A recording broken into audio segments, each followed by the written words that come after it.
And all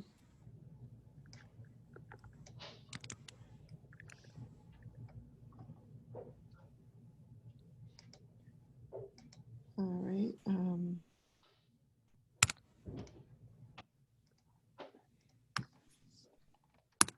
All right. 136.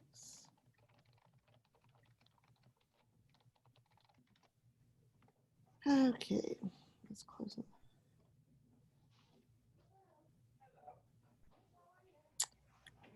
I could see filling this out as a buyer's agent just so you have all the information in one place.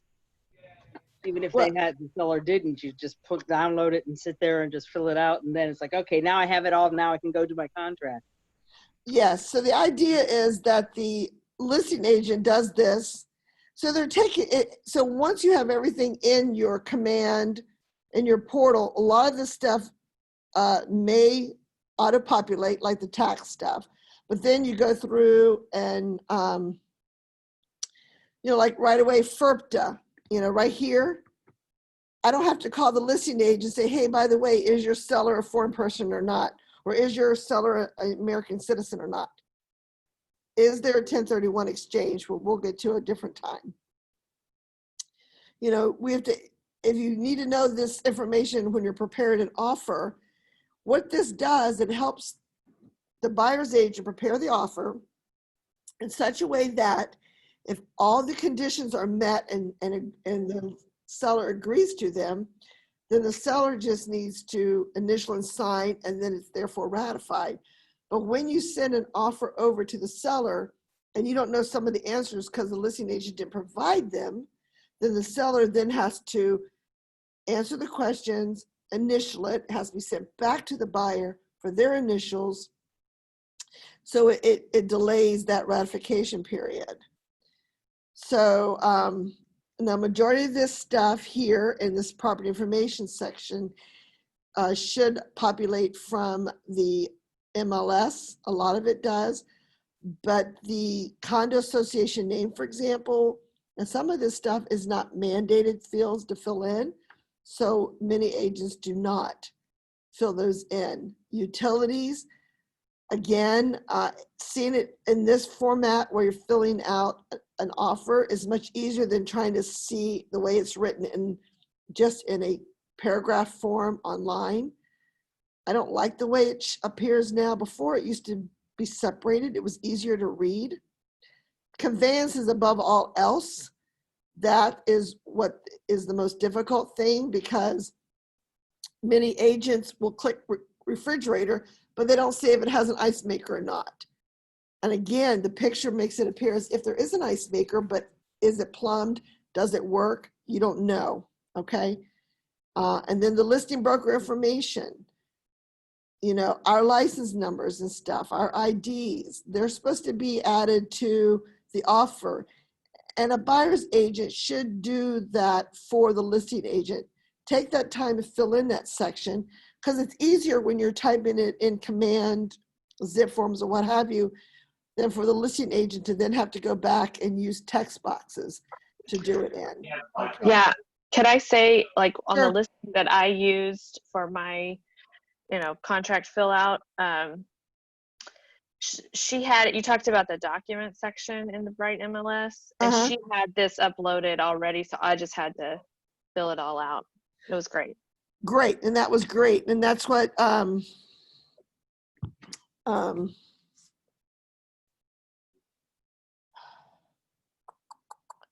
yeah, I'm not getting an answer back about going recording, so we'll just have to keep moving forward. So yeah, so for those who, since we're not recorded yet, for those who did the homework, I noticed that, so regarding the homework, okay, I'm not grading your homework. I'm not going to critique what you've done. I glanced through it for the reason for me to have an idea on what to talk to. And when I get to certain paragraphs, to kind of hone in on those areas. And they're areas I hone in on anyway, because they're common mistakes. And, but it's for you to familiarize yourself with what goes there. Okay. You're going to, today, for those who did the homework, have it laying out with you or have it there with you to make corrections on as we get to those areas.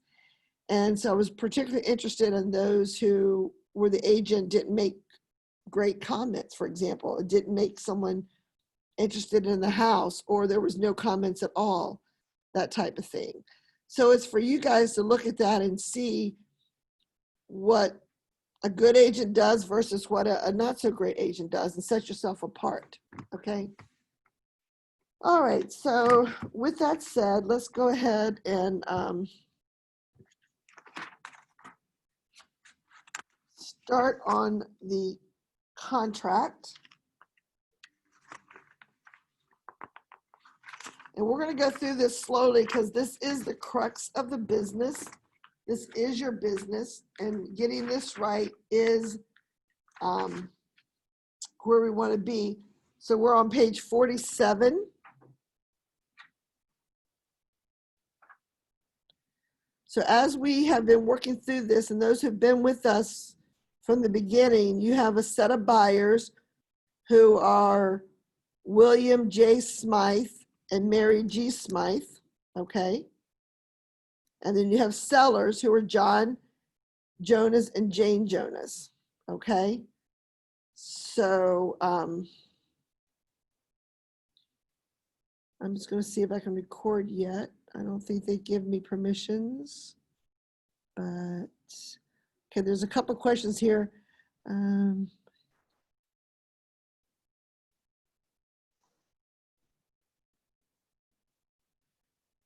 Okay.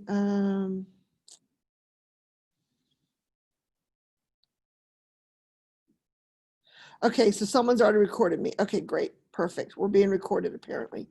Okay, so with that said, let's move on. Sorry, everybody, for the technical challenges today. It's been a good day. It's been a crazy day, but it's been a good day. So the residential sales contract. This is for Virginia because we're doing Virginia. They've had to put that in there for the simple reason that Maryland and Virginia and DC used to share a regional sales contract. So this is strictly the Virginia contract. So the sales contract, known as the contract, is offered on. So this is the day that you and your client are sitting down, making the offer, okay? So we have our buyers, William J. Smythe and Mary G. Smythe, and our sellers, John Jonas and Jane Jonas, who, among other things, hereby confirm and acknowledge by their initials and signatures herein, meaning the document below, that by prior disclosure in this real estate transaction, so we'll say Keller Williams Realty Falls Church is the listing broker and represents the seller, and Keller Williams Realty Fredericksburg is the cooperating broker and represents the buyer. And now all that's going to be changing soon, so look out for the name of the brokerage because we're going to be Keller Williams Realty United. And it may say Falls Church or something after that, but I know it's going to be Keller Williams Realty United, okay? So that's an exciting news we had today. The listing brokerage and the cooperating brokerage are collectively referred to as broker. If the brokerage firm is acting as a dual representative for both seller and buyer, then the appropriate disclosure form is attached and made a part of this contract. So in our study case today, in fact, that's the situation. We have one principal broker, Steve Gaskins. Even though we're from two different offices, we're going to do some designated representation. So we'll show that form. All those additional forms will be on Thursday, okay? In consideration of the mutual promises and covenants set forth below and other good and valuable consideration, the receipt and sufficiency of such are acknowledged and the parties agree as follows, okay? So from here, everything forth is an agreement. So if something gets crossed through and changed, there must be accompanying initials agreeing to it. So remember, whereas your buyers and your sellers contracts are between the buyer and the broker or the seller and the broker. This contract is strictly between the buyer and the seller, okay? The only thing that an agent signs is the lead-based paint in Virginia, and that's just an acknowledgement that it's been handled. So the agents do not sign this agreement. They're not making any agreement between the agents. It's the buyer and seller. Okay, the real property. Buyer will buy and seller will sell for the sales price. Seller's entire interest in the property with all improvements, rights, and appurtenances described as follows. Okay, I'm going to read the definition for you.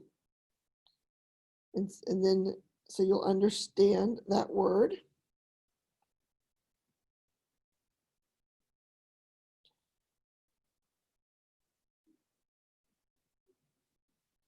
An accessory or other item associated with a particular activity or style of living.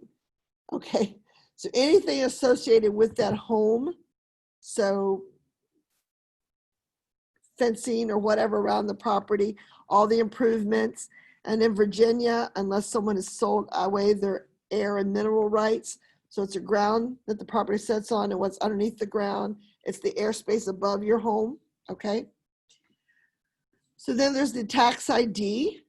So those are with us yesterday. You know, we were using documents and stuff. So if you go out to your listing, the best thing to do is copy and paste that tax ID into here, okay?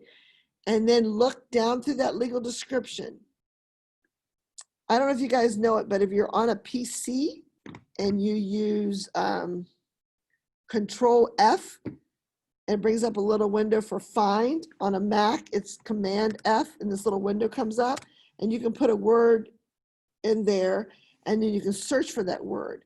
So as you're getting used to looking at the tax records in every county, what they put in and how they put it in is a little bit different. So, and to be quick, I often just search for lot, section, etc., and then I cut and paste that information in here. Then you want to look for a subdivision name or condominium name, and it can be legal or advertised subdivision. If there is one that says advertised, put that. If they have a legal one, I would choose the legal name over the advertised name, but they should be identical. Again, parking spaces only pertain to condos, and only if it's deeded to, if it's deeded along with the home, the condo, or the townhouse is ran by a condo. So in the legal description, and I will try to find one for Thursday so you understand what I'm talking about. I wish we could switch screens quickly, but it doesn't work out well. So you can see what I'm talking about and what it looks like, okay? County, municipality, Spotsylvania County, Fairfax County, Loudoun County, Prince William County, but then you've got Manassas Park, the city of Manassas, City Falls Church, Alexandria City, and the like. So that's the municipalities versus county, okay? So that goes in there. And then deed book or LIBOR number. So deed book LIBOR is the Latin for what the book number is. So in your tax record, you're going to look for deed book. Some of the counties might still have the word LIBOR. That's why it's like that. And then you just cut and paste that in there. Page or folio means the same thing. One's Latin, one's English. And then you put that number in there. And you need to make sure you do this. Be very careful that you're selling the right property. Years ago, we were at another brokerage. We had an agent who was selling a property in Baltimore, okay?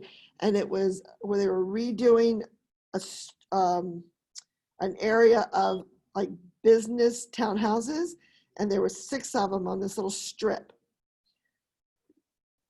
And some of them were owned by the same person and some were not, but they were being listed for sale. And so the listing agent had hired someone to go and put numbers on the doors and told them, put the numbers front and back on the doors. So of course, out front, they put 1, 2, 3, 4, 5, 6 left to right. Well, when they went around back to the alley where everyone parked and where everyone came in, they put numbers 1, 2, 3, 4, 5, 6 left to right. So what happened? Number 1 in the back was really unit number 6. So one of the agents that came through the back, her client was buying unit number 1, but neither she nor the listing agent did anything about putting in the tax IDs here. They just simply had unit number 1. Now, at some point, I personally believe that that listing agent knew what was going on and knew that they were buying the wrong unit, but neither here nor there at this point. It proceeded to closing. This is in the days when things are going crazy and busy. So what happened was that new owner went into that property and started refurbishing that piece of property, thinking they had bought that unit when it was really unit 6 and not unit 1. And after they got some of the repairs and stuff done, the landlord walks in and says, "What are you doing to my property? I own this property. You don't own this property." And all the work they did it on behalf of the landlord because they did not own the property. They owned the one at the other end. Okay. So had anyone put in all this information here about the deed, book, and page number, it's very possible the judge may have been able to rule a different way. But again, it's hard to know. But just cover yourself and pay attention. Pay attention to what the legal description says. In another situation with me personally on a rental in Fairfax, we got there and online it said unit 320. But when I got to the property, on the line it said unit 28. But when I got to the property, the units were 120, 100, 120, 200, 220, 300, 320. 4 units in this one building. The number on the outside is what it said. Went up to the 3rd floor, which was the only, out of the 6 units, is the only one that had a lockbox. But it wasn't unit 28. So as I'm trying to text the listing agent, the tenant who's currently in there comes out and she goes, "Yeah, I don't know why it says unit 28, but this is it. This is what's being listed." So we went in because the building was converted from apartments at some point to condos. And in the tax record, it was never officially updated to unit 320. So though the tax record said unit 328, postal records show it as unit 320. So you're selling it based on the deed. So the legal description and the deed would have been unit 28, not unit 320. Okay, so that's why it's careful not only to check what the listing says, but what does the tax record actually says. And sometimes you're going to come in with 2 different answers and you want to get that resolved. That's where your title companies, that's why working with our title buds really help us out, because when you run into situations like that, they can do some quick research for you online if you can't resolve it yourself and give you an answer. Okay? Any questions about paragraph 1? Will there always be a folio or not? There should be, but sometimes there's not. There should be a folio, a deed, book, and folio. A deed and page, or library and folio. It just depends. A page of folio is the same thing. Just one's English and one's Latin. Depends on the county and what word they use. And where do you find those in the tax records? So, Find what? Not you. Oh. Sorry. So continue. when you go to the tax record, that's why I said use your Control F or your Command F and just type in the word deed book. Most of them it's in the top section on the right hand side, but every now and again in some of the counties it's different places.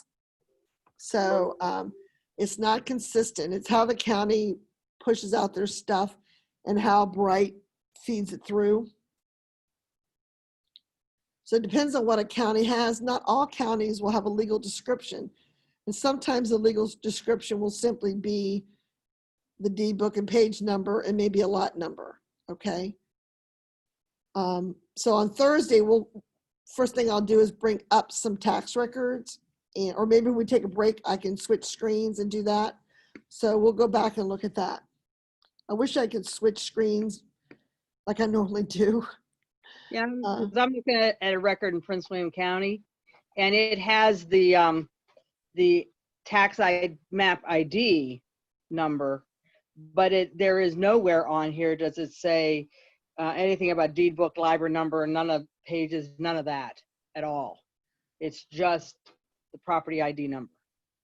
Now that's usually at the top right. Now, if you do Control F and type in the word deed, you don't see, it doesn't show up anywhere. Mm-mm.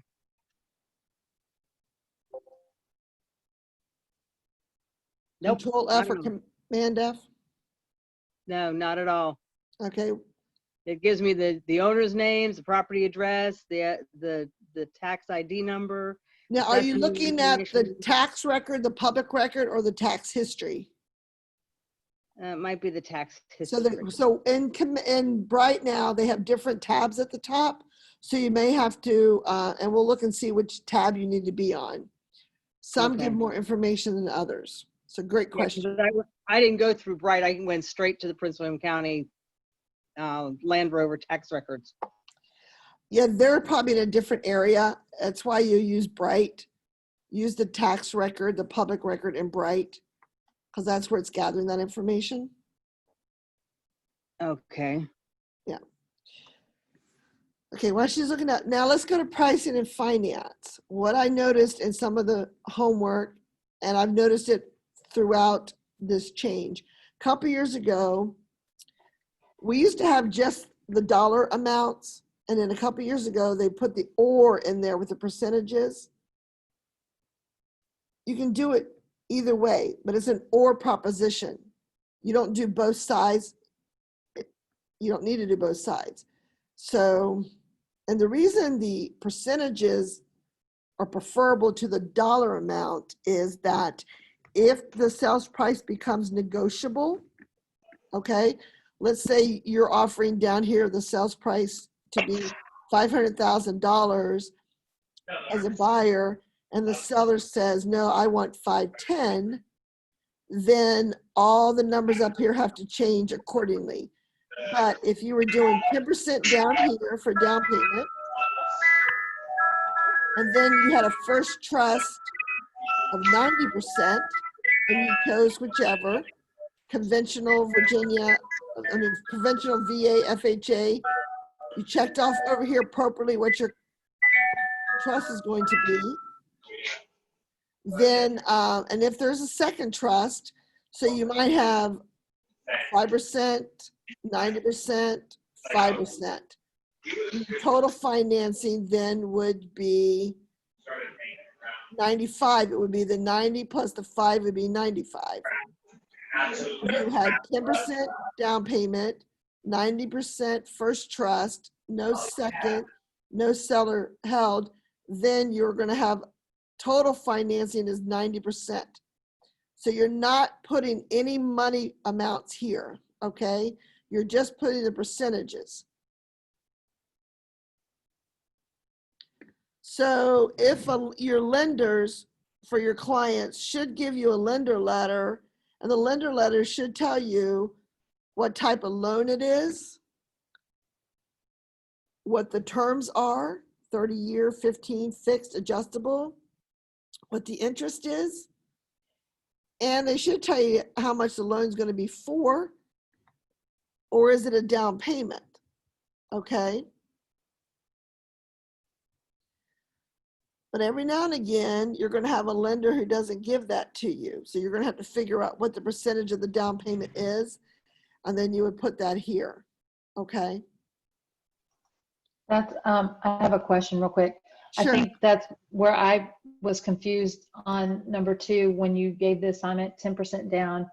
I'm embarrassed now, but I put down payment 10%, but you said I didn't hear you when you said the 90%, that would go in the first trust and it was a VA loan. So the first trust would be 90% and then the type of loan, if they're Right. putting 10% down? Okay. Right, so 10% down means cash from the borrower of some sort, okay, at closing, okay? Then you're getting a loan for 90%, so that would go here, 90 here. Can you guys see the cursor when I'm doing this? Yes. Okay, and then over here, you check off what type of loan it is. So if it's a VA, you would check your VA, And okay? then if it's second trust, is that, if the loan is real big, like say if it's $1 million home, does that apply for second trust or it just depends on the loan? It depends on the loan. So if someone has a second trust, it's usually a private trust, sometimes a hard money lender, or like they could be doing a lender might do a first and a second. It could be the same lender. The second trust has a higher interest rate sometimes. So if someone needs a second trust, they're not qualifying enough for a first trust to cover. I've had people who've gotten a second trust from a private lender. It could be a parent, but it's a formal, and it might be at 10% or 7% or something like that. So they have two lenders. The lenders know that they're both out there. And then a seller-held trust is another form of financing. So you may not even have a first, you may not have a second, but you could have a seller-held trust, which you don't often see, but maybe if someone owns a property that's free and clear and they're willing to hold the note for someone to buy it, maybe someone has trouble getting normal financing, but they have a good job. They've just had some, a rough past, foreclosures or whatever, and a seller's willing to take a chance. They write up a formal application. There's a formal document that's in your documents that is a trust agreement between the seller and the buyer. So the buyer is going to pay the seller their monthly mortgage, if you will, until it's paid in full. The seller retains, just like a mortgage company, ownership of the property, if you will. It's deeded to the buyer, but the seller has an interest to take it over if they don't get paid, just like a mortgage company. They can foreclose on them. Okay. So you could not have anything in one or two and have three, or you could have one and not two and three, or you could have one, two, and even three, if there wasn't enough money. So it depends on how your financing is and how that works out. But the best thing to do is the percentages, because when there's a negotiable thing here on the sales price line, if this changes, then you have to go back and change anything that's here, and everyone has to initial it. So this page becomes very busy, and sometimes it's hard to see, especially if you go back and forth a few times. Like the first offer is for 500 from the buyer, the seller comes back at 525, so they cross through and they put their initials, and the buyer says, no, we're going to offer 515, so they have to cross through, put 515 in their initials. Time you get that done, it's bad enough that line, the sales price line, becomes a mess, but then all the other lines above it have to be changed as well. But by using the percentages, that just flows through. It's always going to be a 10%. It's always going to be 90%, if that's what your loan is. Does that make sense?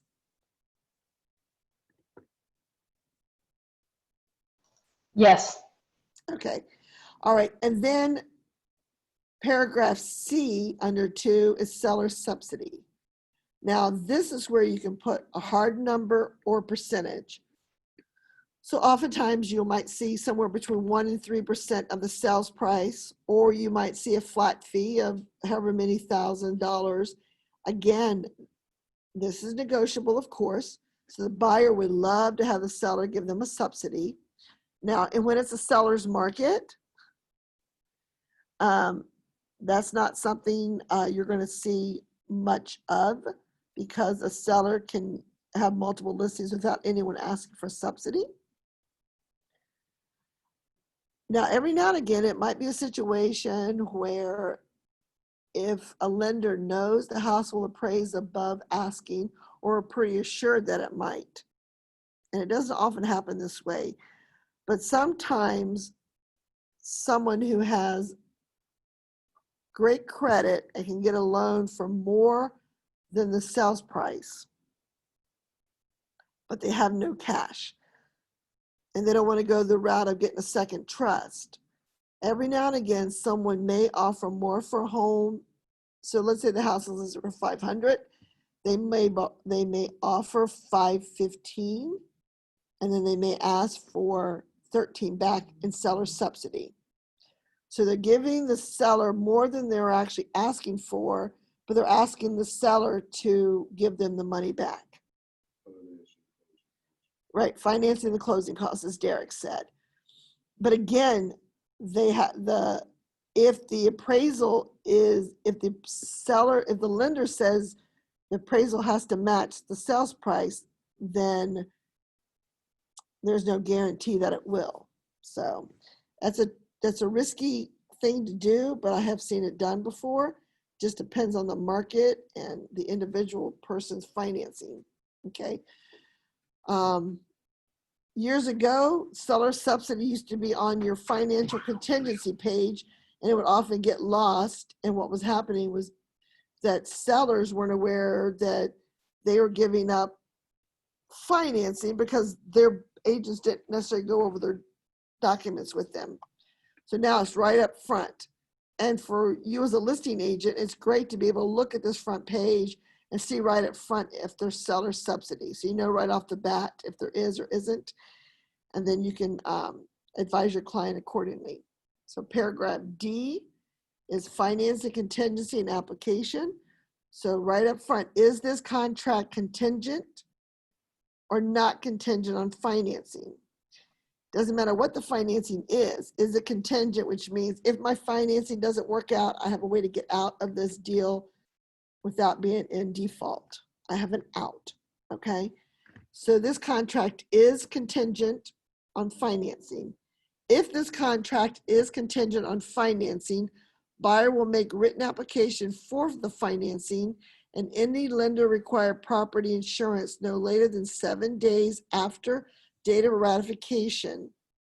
Buyer grants permission for cooperating brokerage and the lender to disclose to the listing broker and the seller general information available about the progress of the loan application and the loan approval process, and the seller agrees to comply with reasonable lender requirements. So you representing a buyer, you need to say to your buyer, the moment you ratify, you have to put the pressure on them to make sure that they have done everything that their lender is requiring them to do no later than 7 days after ratification. Okay? So they can't sit there and play around for 4, 5, 6 days deciding which lender they're going to go with. Okay? I personally, when it comes to especially new buyers, first-time buyers, I want them to have all the documents that a lender needs in hand before we even look at the property, and then update accordingly. So in that 7-day period, everything's done.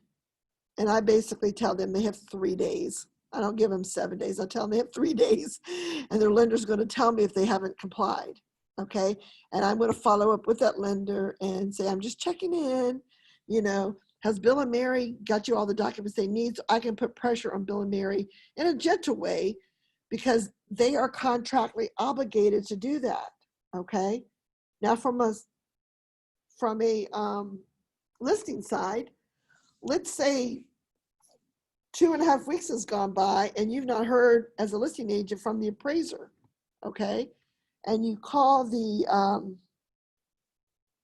lender for the buyer, introduce yourself, and just say, by the way, your appraiser has not contacted me to get access to the home. And the lender might pause, and then you say, and they have to tell you, has your buyer made full application? Because the appraisal is not going to get ordered till application is fully made and they paid for it. Okay. So I had a situation last summer where I just didn't feel comfortable about the whole deal. There was issues with the buyer's agent leaving the country, not responding, and the buyer calling me wanting to know if they won the offer. And so, got the brokers involved, got on a conference call with the lender after they had ratified the contract. And then day number 10, following ratification, the buyer had not made application yet, had not paid for the appraisal. So they were, in a sense, right off the bat, they were in default of the contract, okay? So the seller and the buyer can work together to resolve issues. So with everybody on a conference call, we explained to that buyer, because the agent was not there, the broker had to represent them, that they needed to pay for that appraisal that day and move forward, or they were going to be in default and they were going to lose their earnest money. Because if they didn't close on time, the seller had the right to that earnest money because they did not do what they're contractually obligated to do. Okay. So a deposit. So the deposit here is your earnest money deposit. Now the deposit in number 3 can be part or all of your down payment, but it's not necessarily. So if your down payment is 10% on a $500,000 property, that's $50,000. If you make your deposit, EMD deposit, for $50,000, then it's the same. But if you make your EMD in number 3 for $10,000, it's a fifth of the amount of your down payment, okay? Or it's a portion towards your closing costs. They don't have to match. This is where a lot of people get confused. Earnest money deposit just means that I'm in good faith going to say that if I default on this offer, you as a seller have the right to that money. So when you're in a multiple offer situation, when it's in a seller's market, the more money that's in the EMD, the more skin in the game you as a buyer are willing to put forth, can sometimes win you an offer over an escalation, over even a sales price differential.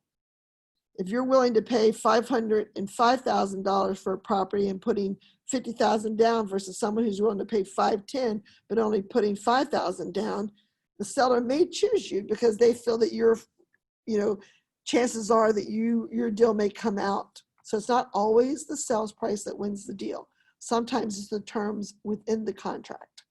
Okay, so if your client is going to put down a hefty down payment, then and they have the cash in hand, then they can make it part of their EMD. It all comes together at closing. Now, when it comes to your earnest money deposits, it's either a check, or a bank wired funds. Okay, so this paragraph is very confusing. So if I'm going to bank wire or use a check, I'm going to fill out line 1. And then I'm going to ignore line 2, and we'll get back to that in a minute. And then I'm going to fill out the 3rd line and the 4th line. So let's say I'm going to put $10,000 down. I'm going to put a check mark here. And then I'm going to put 10,000 here, and it's either check or wired. I'm ignoring line 2 completely, okay? And then here under held by, I want to put the title company that my client is going to settle at. So Universal Title, Falls Church, Fredericksburg, Kingstown, wherever, Universal Title. Okay. Then buyer has or will. Now, chances are you as an agent are not physically holding that money, okay? Especially if it's a wire. So you're going to say will deliver deposit to the escrow agent by, and no more than 3 days, because by state law, it's supposed to be in the bank 5 days post ratification. So because you might have a weekend, Saturday and Sunday, and your client needs to wire on Monday, then, 3 days is enough, really should be the max there. Okay, now let's back up a little bit. What this one's for, this line here. So it says check wire funds and or, so you've got that semicolon there, and or X amount in money payable by a note, payable by note, due and payable on. So what this is for, let's say your client's money is in a money market account that they cannot get transferred into their bank for, say, 7 days, okay? There is another document that's a note for a due and payable note that you can use. And what you would say would be $10,000 by a note. So it's like a promissory note, doable and payable on, and you would say the date, okay? And the date might be 7 or 8 business days from today. So what that means is that your seller is going to agree that you're going to give a promissory note, that you're having money transferred from a money market into your checking account, and then it'll be wired. Because sometimes a money market may not wire directly to, like a title company or whatever. Or you're borrowing money from your retirement fund for your down payment or your earnest money deposit. Now, a better way to go and not use those notes, and it's a cleaner way, and it's a way that a seller would be more agreeable, is for your client to do that in advance of making an offer. So get that money transferred into their bank account, okay? Plus, the lender needs to know the source of those funds. So if they've gone before a lender and the lender's looked at all their money and they never told their lender they're going to get money from the money market for the down payment or something, and all of a sudden that money shows up in their account, it can cause a delay, especially after something's been ratified. When you're working with credit unions, there can be extra delays because they're more 9 to 5, Monday through Friday people, where banking is a Monday through Friday business for the most part when it comes to transferring money. But other lenders will do a lot of background stuff in the back and you can reach them. But credit unions, often you can't reach someone over the weekend or in the evenings to answer questions. So if your client, so when you're first meeting with a buyer, the first thing you need to get their business a little bit. You want to know where their funds are. And I always say to my buyers up front, once we make an offer, within the first 7 days, you're going to have to pay for an appraisal, which is going to be minimum of $500 thereabouts. And you're going to have to do a home inspection. Again, you're looking at $500. And you're going to be putting down an earnest money deposit. Okay.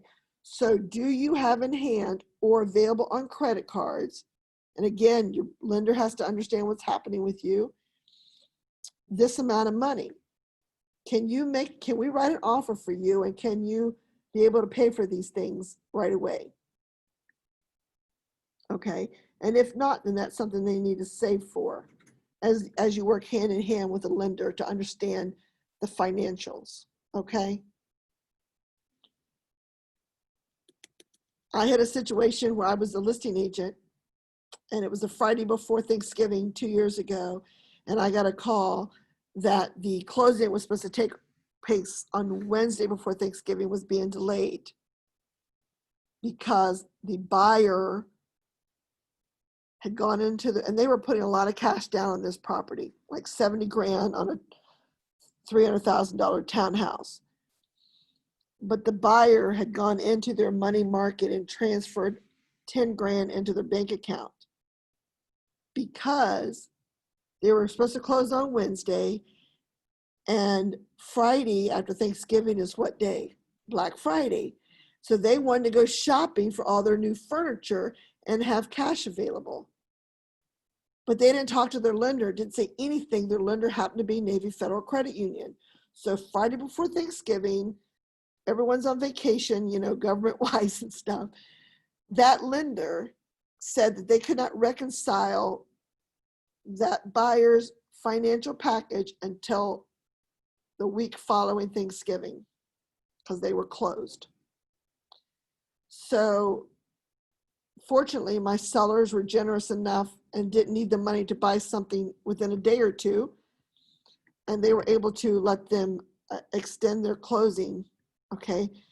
That buyer innocently transferred money, but it messed up what the lender views. So when you're ready to close on a deal, you have to provide, the lender has to provide the buyer a closing disclosure within 3 days of closing. And what happened when they did their closing disclosure and they pulled down the finances, their financial picture had changed. And that triggered that. Now I spoke to Tim Kelly at Highlands, and I said, if this were to happen for my buyer, how long would it take you to reconcile? And he said, a couple hours. We should have been able to clear it up in a couple hours. But because it was a federal credit union and because it was a holiday weekend, they simply said, no, we have to have a week. So again, the seller was willing to allow it to go forward, but that could have been a mess for the buyer. So I say that because when you have a buyer and you're meeting with them, and a good lender is going to have the same conversation with that buyer, but you also kind of need to come behind the lender and say to that buyer, do not change your financial picture in any way. Do not go out and buy a car. Do not go out and take a credit card loan.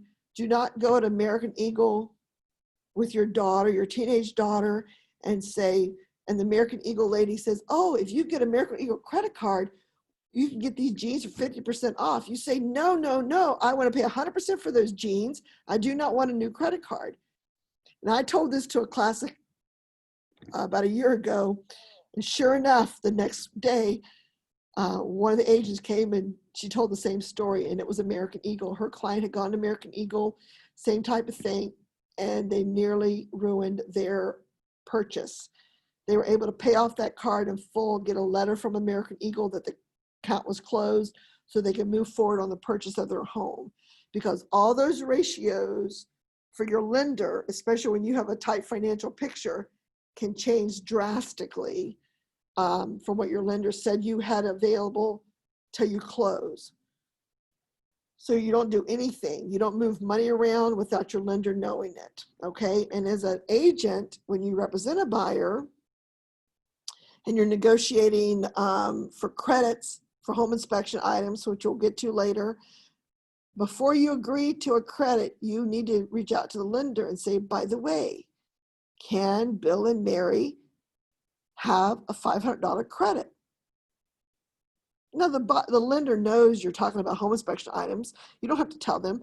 They're just going to say yes or no. Yes, they can have more credit. No, they cannot. And then you can negotiate money in lieu of versus repairs.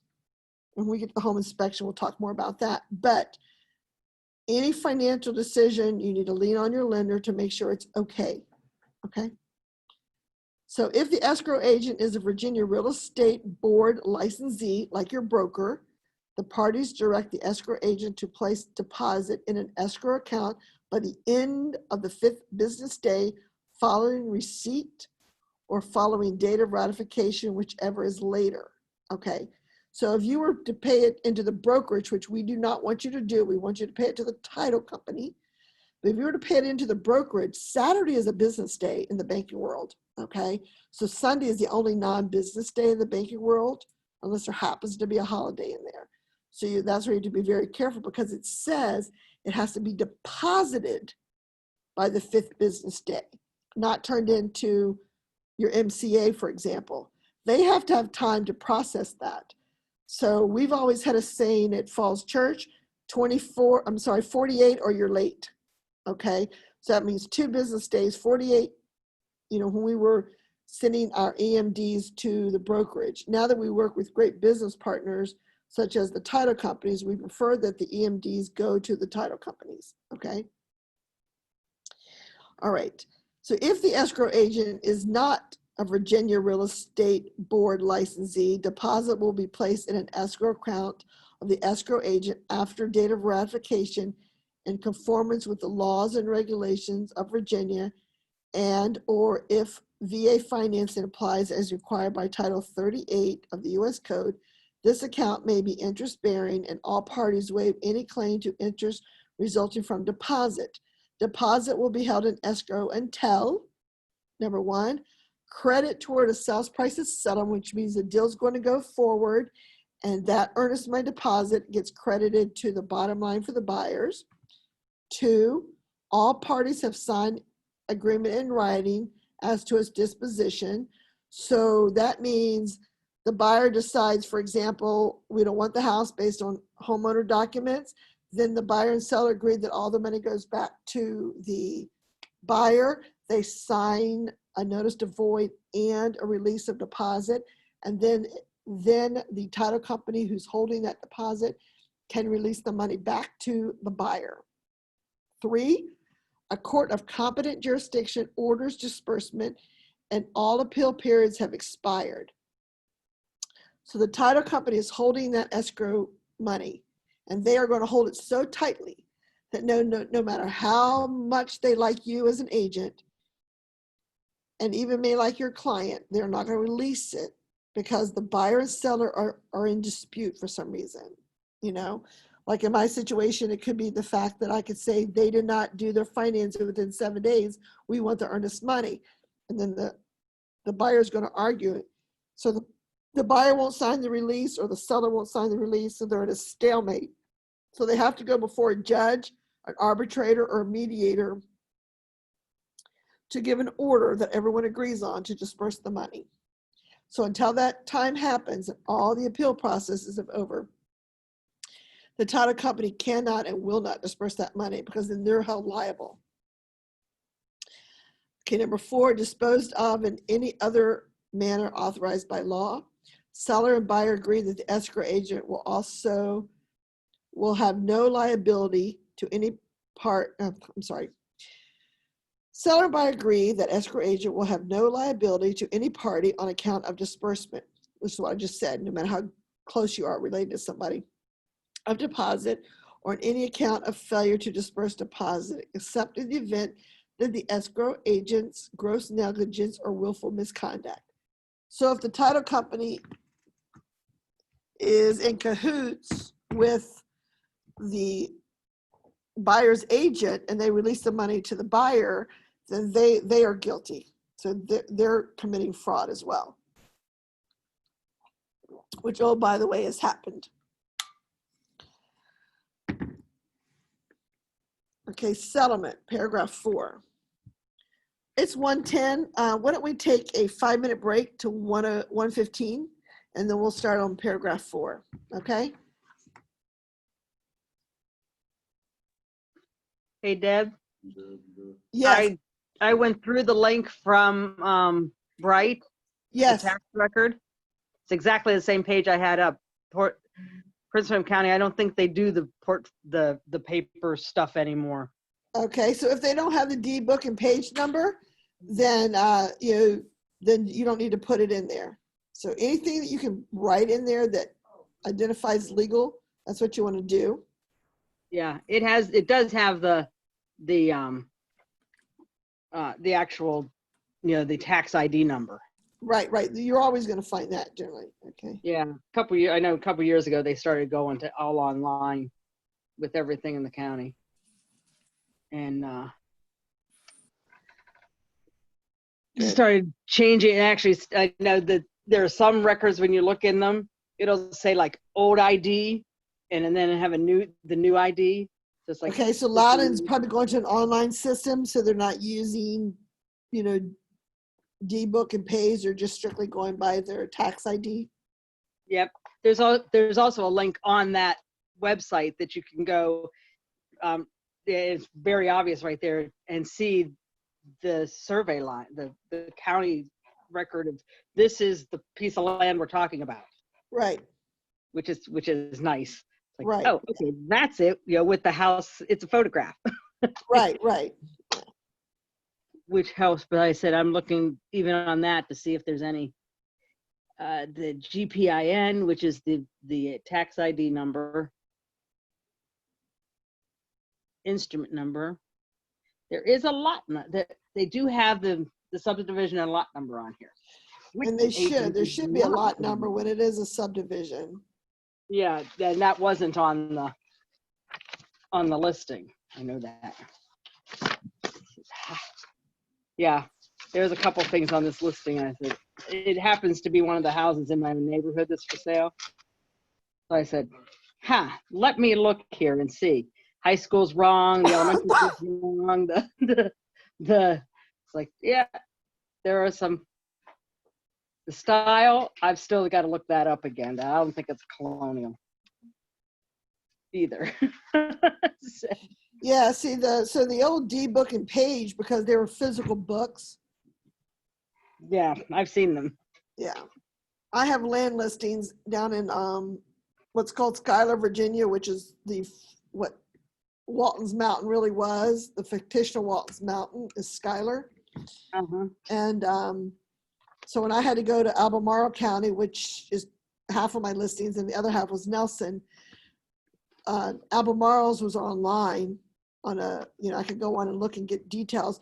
But in Nelson, they had to hand me the great huge books out on the table, and I had to flip through the books and look for that I had to tell them what book I needed, and then I had to flip through and find the page number that matched it, and then to get anything that was pertaining to that property from there, to photocopy, to know what the county has on that property so I could list it properly. Yeah, I'm glad they don't have those anymore. At least out where I'm hanging out, they don't have them. Most places are going away from those because it is, well, when you have 100,000, 200,000 properties, that gets to be a bit much. On property owners, this is much better for everybody. I did do some open houses this weekend. Great. The We'll first talk one, about those on Thursday off recording, okay? okay, perfect. All right, thanks. Okay, another few moments. Hey, Deb, Yes. before you go on to further in the contract, I was trying to print what I did for homework so that I could write notes.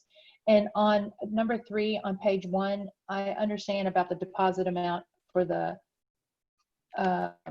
earnest money, but I did not hear what you said about where it says and then that blank by note due and payable on. Okay, so That backing part. up to paragraph 3, you skip that second line where it's or this portion here. You Okay. skip it unless you're doing a promissory note. Okay, so there's a document called a promissory note.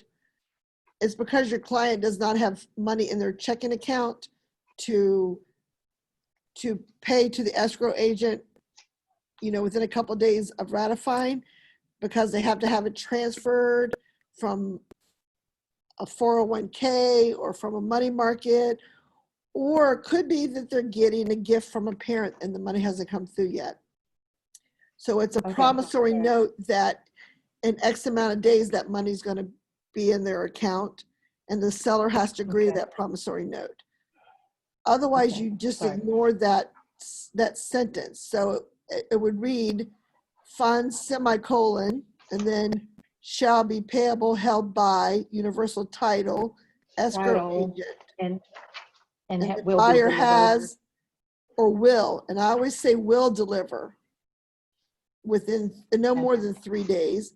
I prefer 2 days, but because of the weekends, 3 days, especially if they're wiring funds. Because if you were to ratify on a Friday night, you want to give them time to contact their bank on Monday morning first thing, or Saturday if they can, but everyone banks with different people, and then get the funds wired.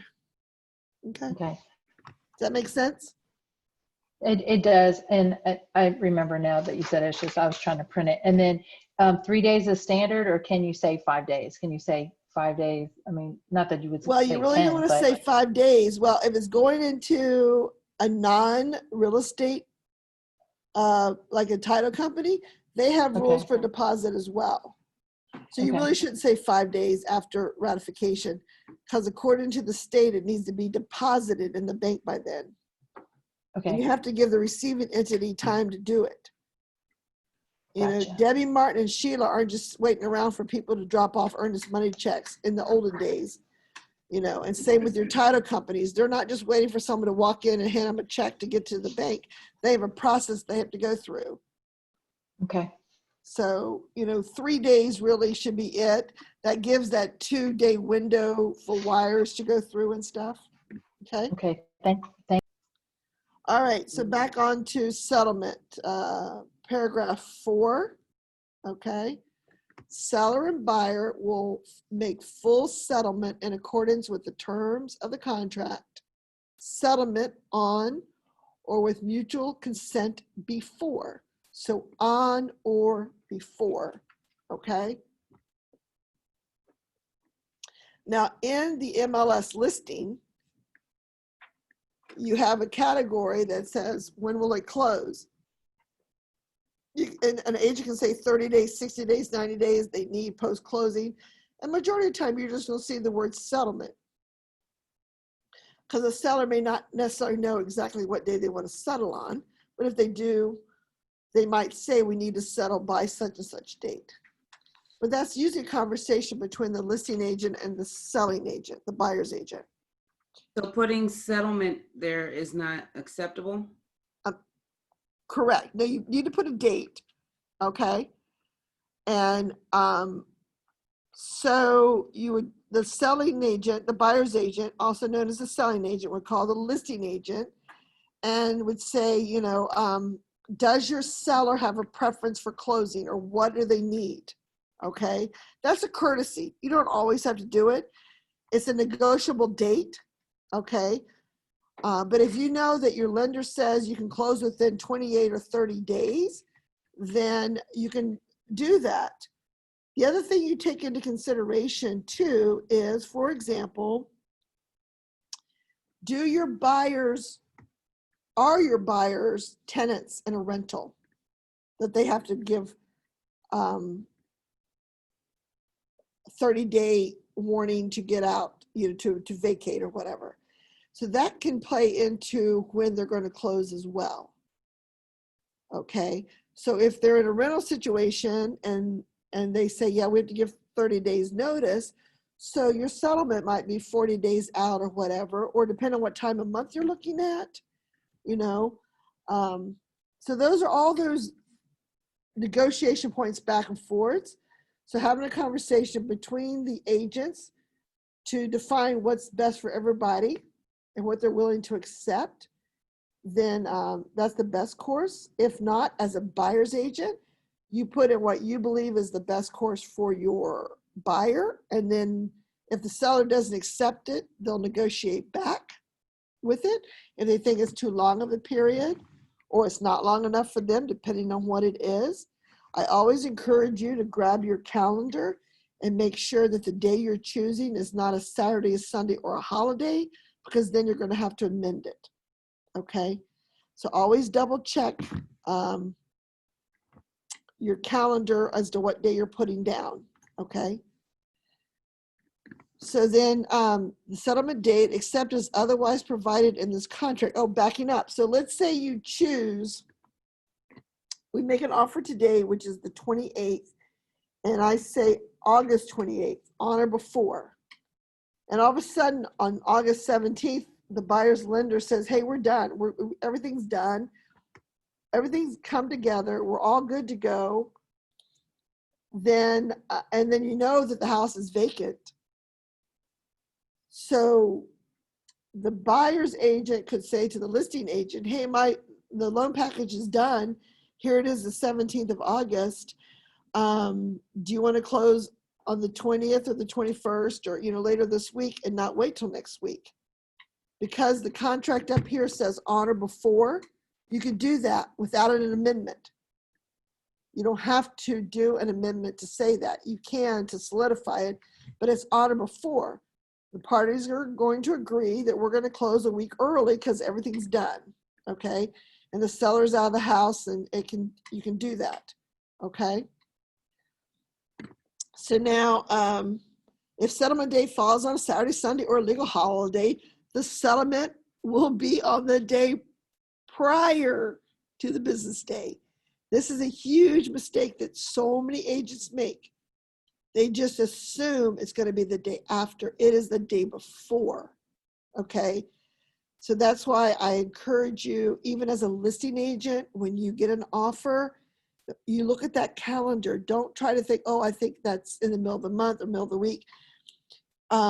You make sure there is not a holiday on that day. Okay. The other thing I would encourage you not to do, especially if your client has a lender that's a West Coast lender, is do not close on a Monday morning. If you need to close on a Monday, do it on a Monday afternoon, because if anything doesn't get resolved by Friday midday, you're going to need Monday to get it taken care of when it comes to lender issues, especially when it's a West Coast bank like Wells Fargo, because they are 3 hours behind us. Okay. So it's noon here before they're even getting to the office out there. Okay. So in bold letters here, notice to buyer regarding the Real Estate Settlement Agency Act, RESA. Choice of settlement agent. You have the right to select a settlement agent to handle the closing of this transaction. The settlement agent's role in closing your transaction involves the coordination of numerous administrative and clerical functions relating to the collection of documents and the collection and disbursement of funds required to carry out the terms of the contract between the parties. If part of the purchase price is financed, your lender will instruct the settlement agent as to the signing and recording of loan documents and the disbursement of loan proceeds. No settlement agent can provide legal advice to any party to the transaction except a settlement agent who is engaged in a private practice of law in Virginia and who has been retained or engaged by a party to the transaction, the purpose of providing legal services to that party. So what we say is that the settlement company, the settlement agent, and by the way, it's not like John's name here in Fredericksburg, it's the title company's name, not the agent's name. So it'd be Universal Title, not John's name. David Robertson's name in Falls Church would not go there. Okay, it would be Universal Title, Falls Church, Universal Title, Fredericksburg. You don't have to have the city names. I do that just in case, so the other side knows who I'm working with. I also send it in a greeting email to them later so they know who my, and give them all the contact information. But that, what we say is that the agency is working on behalf of the contract. They're doing what the contract says they must do. They do not represent the buyer or the seller. Now, you might have someone who's working, their actual attorney is going to sit with them to sign their documents, and their attorney represents them as a buyer and not as a settlement agent.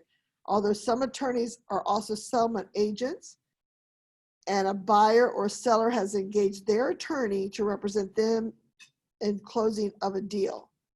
Okay, so they have a separate agreement with that attorney, a retainer. They've paid that attorney for their advice and services. And this sometimes will happen when you're dealing with estates, trusts type things. Sometimes, they're just more comfortable working with their attorney and not someone they do not know. So I had clients that sold a property, and their attorney does all their paperwork and puts all their deeds and everything together for the family and their businesses and stuff. So they did not use the title company that the buyer wanted. They were the seller, and they went to their attorney who worked on their behalf as an attorney, but they worked along with the buyer's title company. Okay. No settlement agent. Okay, we already done that. Okay. Okay. Variation by agreement. The provisions of the Real Estate Settlement Agency Act may not be varied by agreement and rights conferred by this chapter may not be waived. The seller may not require the use of a particular settlement agent as a condition of the sale of the property. So Virginia says a buyer cannot be forced to use any other settlement agent. So when it comes to new construction, what happens is they say, if you use our settlement agent, we're going to give you $5,000 credit, okay? So they're not forcing you to use their settlement agent. They're saying, if you do, we're going to give you a credit, okay?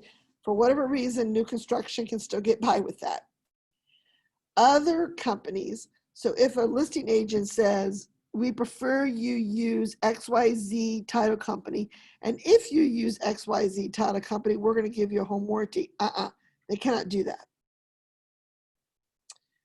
That's wrong. But what about if they say, my seller, which really means the agent, prefers that you use XYZ title company. That's our preference.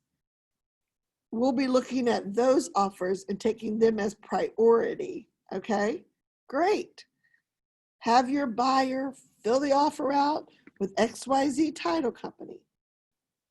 And if they win that offer, the moment it's ratified, they send a one-way notice to the listing agent and says, oh, by the way, the buyer is going to go with universal title.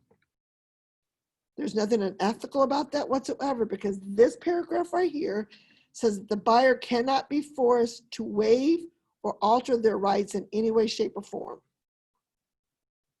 Their right is to choose their title company.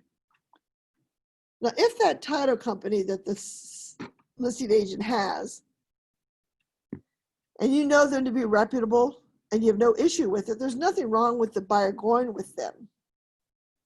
But when I don't know that title company, I don't know the reputation of the people, or I don't know anything about them, I've never heard of them, I'm going to have my seller, certainly my seller, if the buyer can go with whomever, but my seller is going to go with universal title, because I want universal title there watching all the paperwork for me. So when I need to know if things are progressing, I know I can call universal title and talk to John or David or whomever and say, hey, what's going on?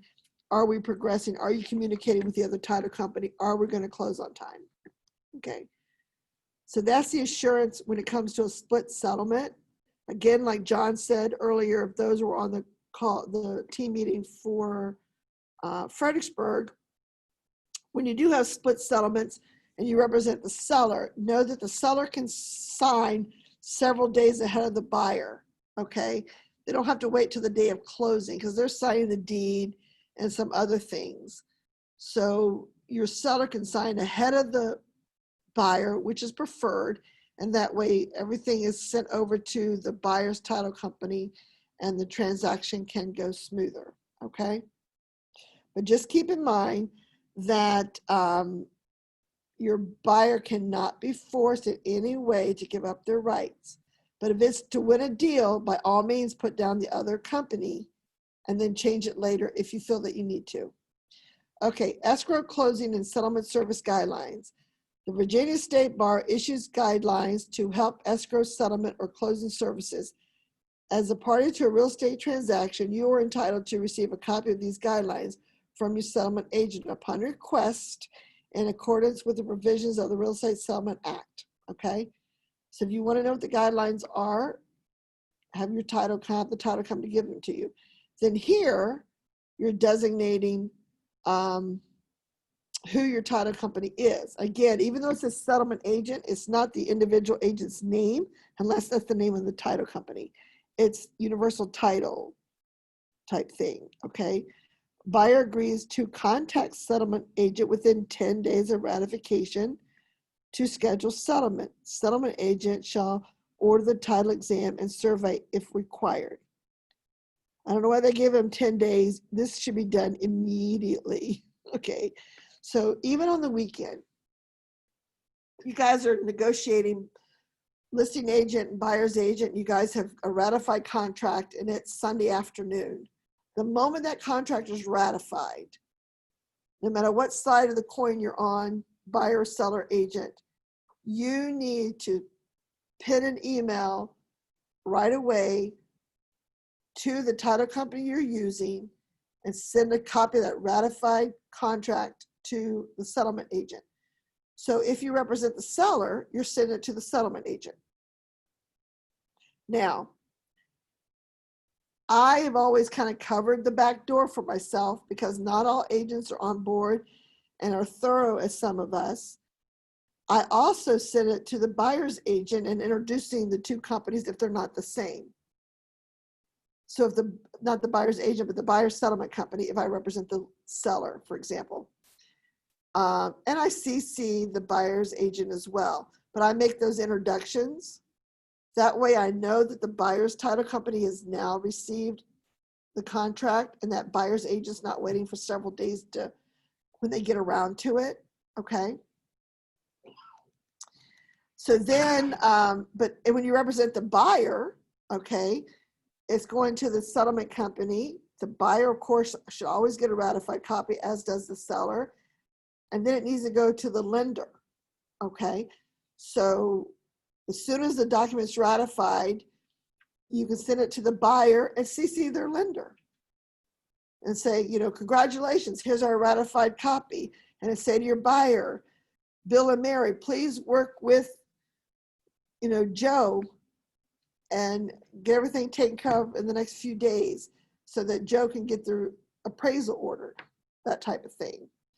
So don't hold it, you know, for a couple days. Now, if you're working with a transaction coordinator, then whatever your agreement is with them and the timing, as far as when the weekends come, you know, abide by that. But when you're your sole agent, because what happens Monday morning, you get a phone call to go show property, okay? And then something else happens, you know, your dog breaks his leg and you have to go to the vet. And a day or two goes by and you haven't sent that to the title company. Okay, your mind gets distracted. It can happen to the best of us. So if you do it right away, it's in someone else's email, and then you follow up on Monday with them, okay? You don't expect them to answer. A title company should not be answering you on Sunday afternoon, but you've given it to them. They see it Monday morning. They're going to send your congratulatory letter back, and they're going to start working on you and your client's behalf, okay? To facilitate settlement agents' preparations of various closing documents, including any closing disclosure, buyer hereby authorizes settlement agent to send such closing disclosures to buyer by electronic means and agrees to provide settlement agent buyer's electronic email address for that purpose only. Okay. So what happens when you have a buyer that doesn't want to deal in email? So then your title company, your settlement agent, and the buyer need to work out how they're going to proceed. That means the buyer needs to come to their office and bring them hard copies of documents. And you may run into someone like that. It's not necessarily an age issue. Sometimes it's a security issue, okay? So that can happen. Believe it or not, there are people that don't, to this day, have emails. So it can happen. So you just have to be prepared. So you as a buyer's agent, you as a lister, you need to know how your client communicates. And you'll know by doing the buyer's agreement, list agreement, if they don't use email. You know by then that they don't do anything electronically. Over the weekend, I had an agent, new listing, and everything was hand signed. Even with the agent sitting there with the client, he refused to sign on a device. He wanted it all done by hand, okay? Down payment, paragraph 5, down payment. The balance of the down payment will be paid on or before settlement date by a certified or cashier's check or by bank wired funds as required by the settlement agent. An assignment of funds shall not be used without prior consent of seller. So what that means is that your down payment is due on the day you close or before, but generally it's on the day you close. The balance sheet, the settlement sheet comes together, all the money in, all the money out, what you owe, all comes together on one sheet. But what about if you're a seller who's selling your home and you need to use those funds to buy your new home? Okay, that's what the assignment of funds are. That means the funds are being assigned.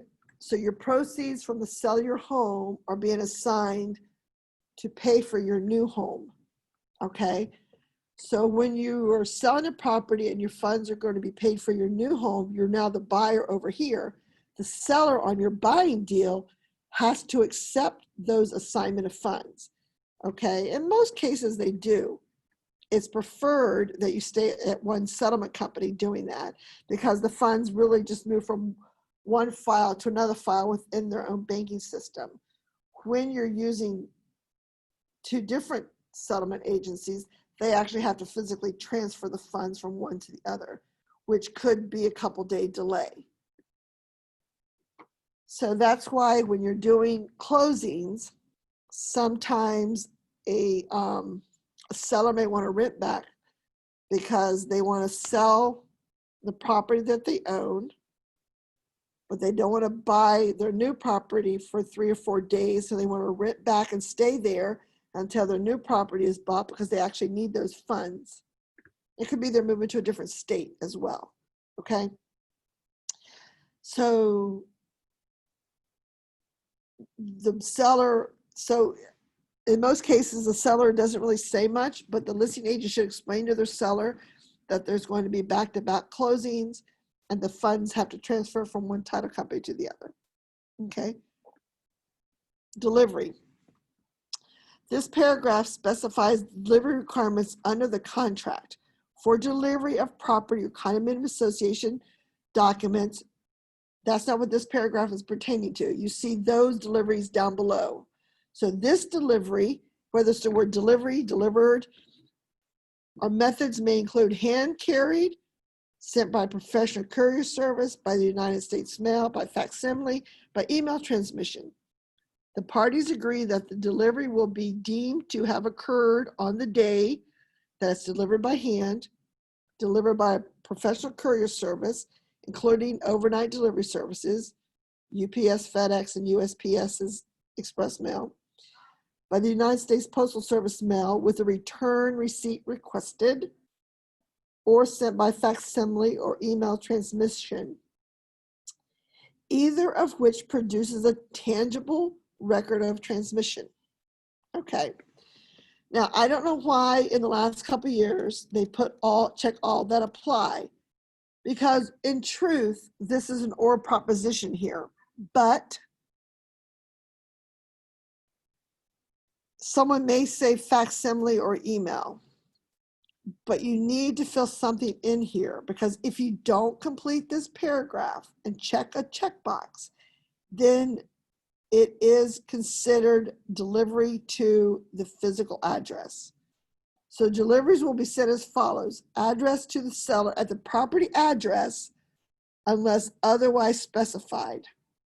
So as a buyer's agent, okay, what you should do is you should check off email here. You go into the listing and you look up the listing agent's email, which is in the listing, on the full listing, and you cut and paste it and you put it right here.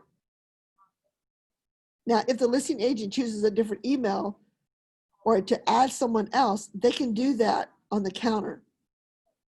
But what you do not want to do is send this offer to the listing agent without having completed paragraph A.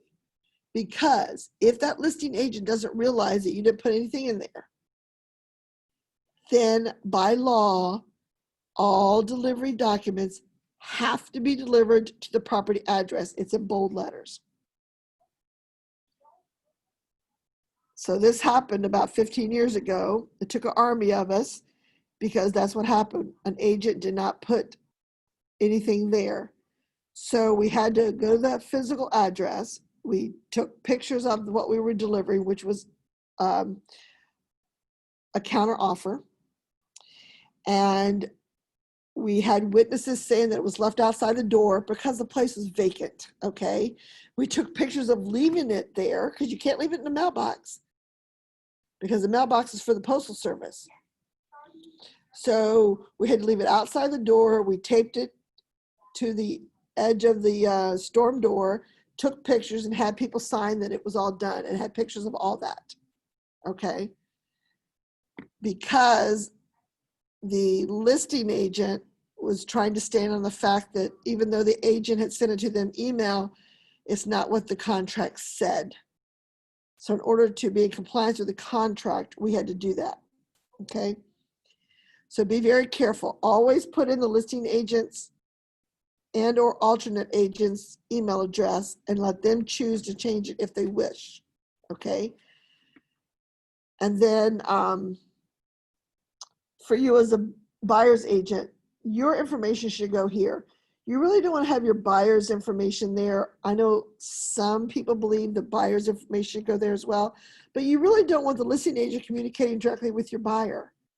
Because what happens when your buyer doesn't think you're telling them the truth or they don't like what you say, or they reply all, okay, and information that the listing agent should not know goes to them, okay? So just don't, it should be the agent's address is here, okay? No party to this contract will refuse delivery in order to delay or extend any deadline established in this contract. So years ago, when you would hand deliver the big HOA documents, which we're coming up to now, people would throw their hands up at the front desk and say, "Oh, I'm not the listing agent. I can't accept delivery. You can't start counting your 3 days or whatever." And there's some truth to that because they're delivering it to a front desk, and that's not what it said. But what the front desk could have done is said that agent dropped them off, and then they contacted the agent they belong to right then and there. That's why email is so great now, because it's done just like that, and we're not hand delivering stuff. So now when it comes to the Virginia Residential Disclosure Act, okay, the Virginia Residential Property Disclosure Act, seller to deliver a disclosed statement prior to the acceptance of this contract, unless the transfer of property is exempt. The law requires the seller on a disclosure statement provided by the real estate board to state that the seller makes no representations or warranties concerning the physical condition of the property and to sell the property as is, except as otherwise provided in the contract.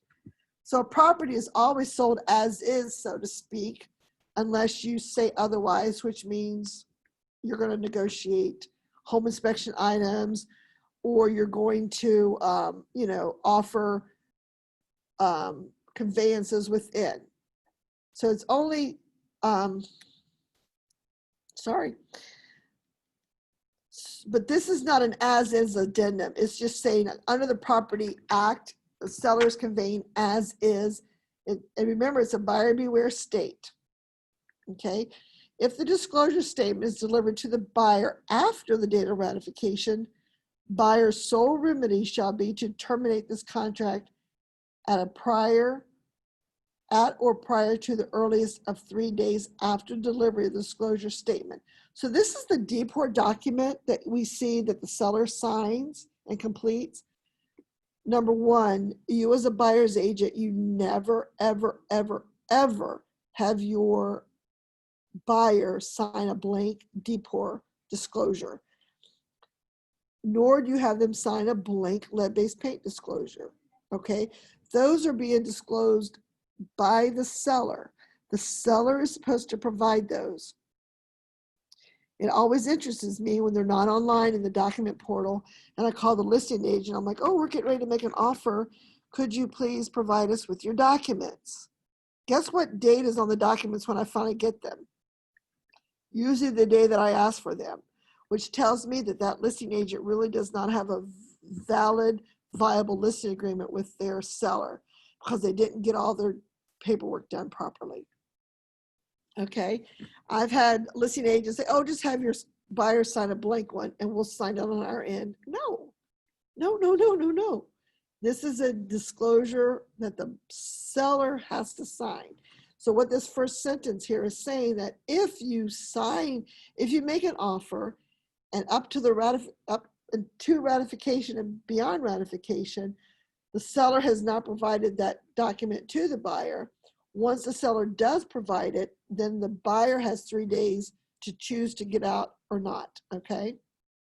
If it's mailed, then it's a 5-day based on the postmark, okay? So United States sent by U.S. postage prepaid. Huh? Yeah, you can walk on a deport statement, absolutely, if they don't provide it. So in this market where it's a seller's market and you want to get ratified and the deport document's not there, it can be delivered post ratification, but your buyer can say, "Hey, I'm out because you didn't deliver this ahead of time." Okay. It doesn't happen too often, but it could, and that's why the provision's there. So number 3, settlement upon purchase of property. So the buyer can go through, right? They can go through without ever receiving the deport statement. They can occupy the property, still they haven't received it. Buyer making rent an application to a lender for a mortgage loan where such application contains a disclosure that the right of termination shall end upon the application of the loan mortgage.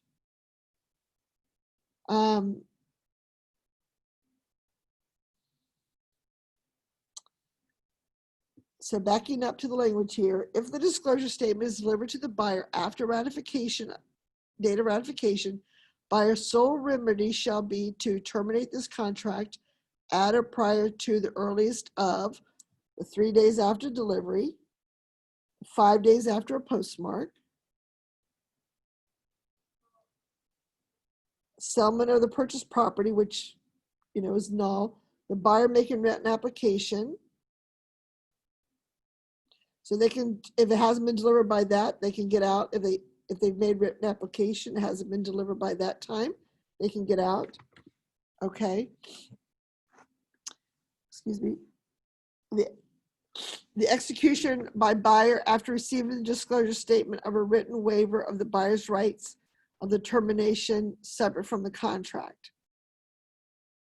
So the buyer can, after receiving the disclosure statement, then can waive their rights to terminate the contract, okay?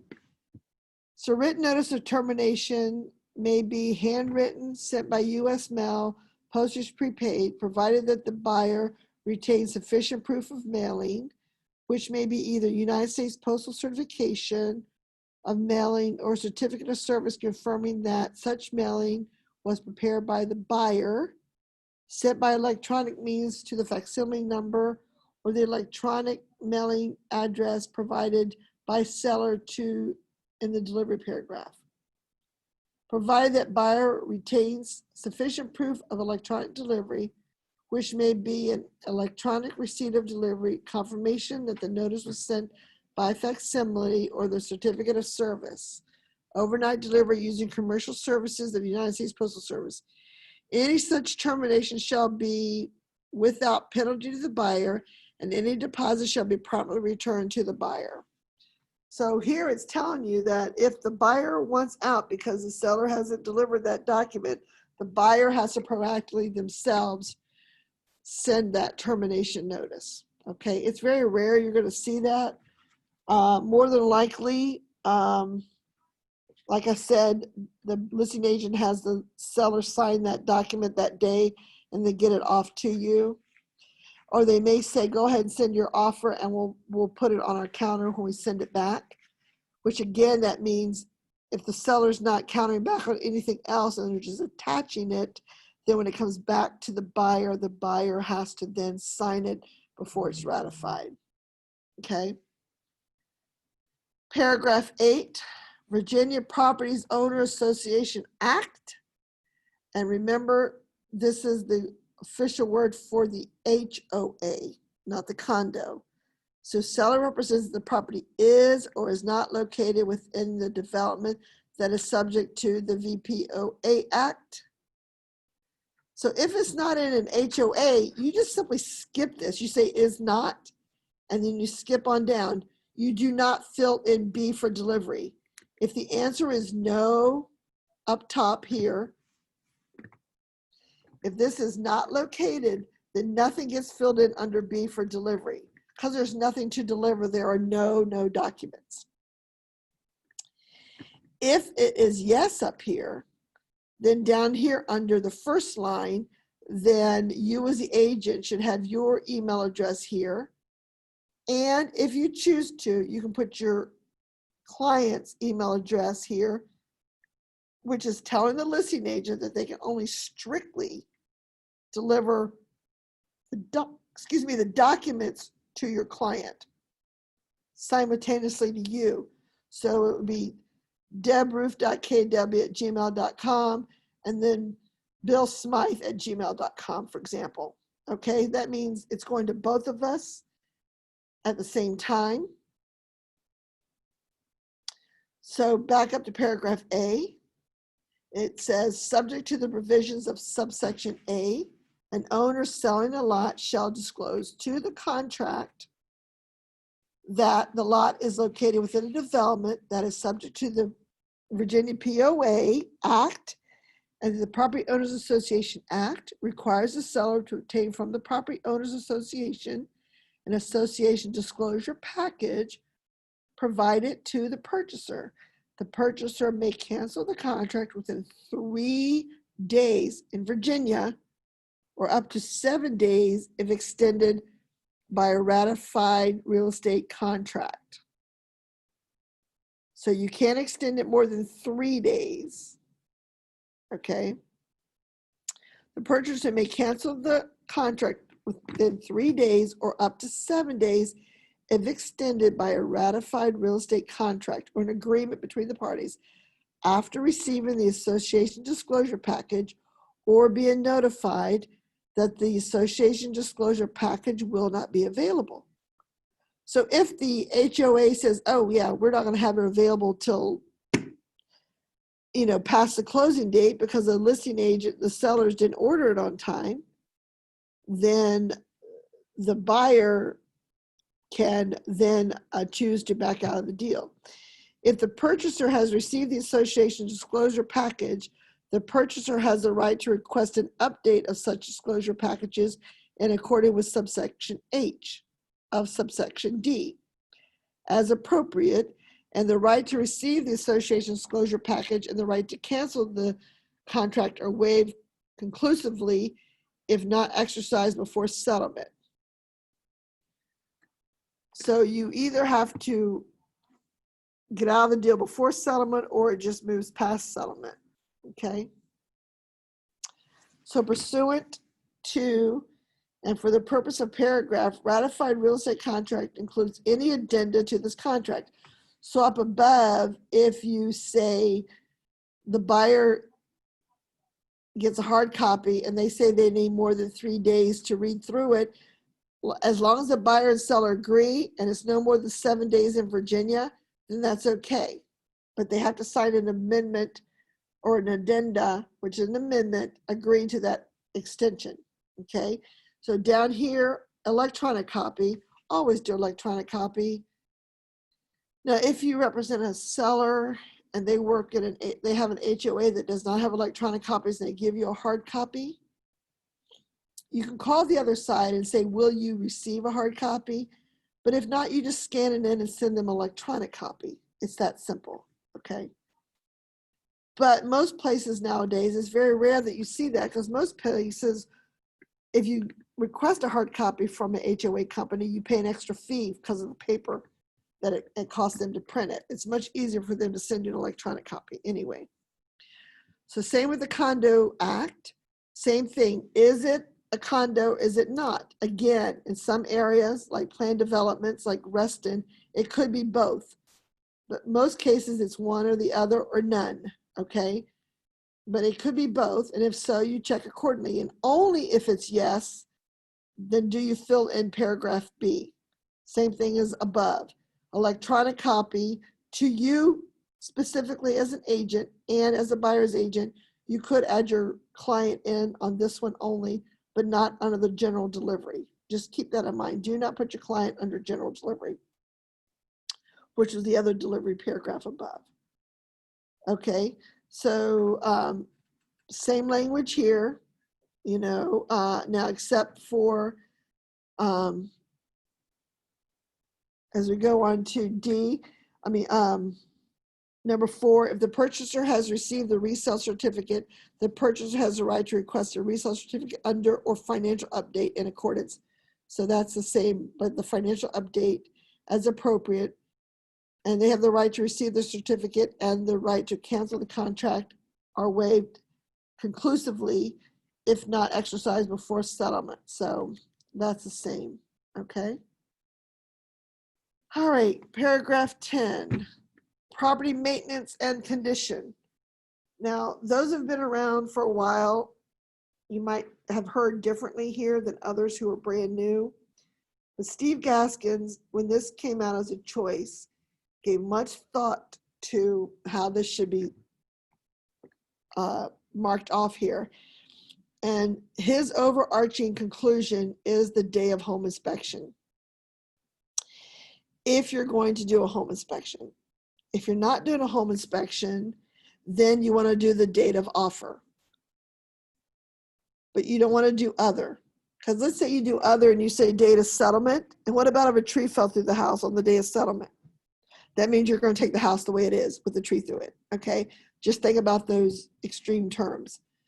So except as otherwise specified herein, seller will deliver the property free and clear of trash and debris, broom cleaned, and substantially in the same physical condition to be determined as of, check the date of offer, or it's not an and proposition. You have to check one, or the date of home inspection, or, and they'll say other, and they let you choose what the other is.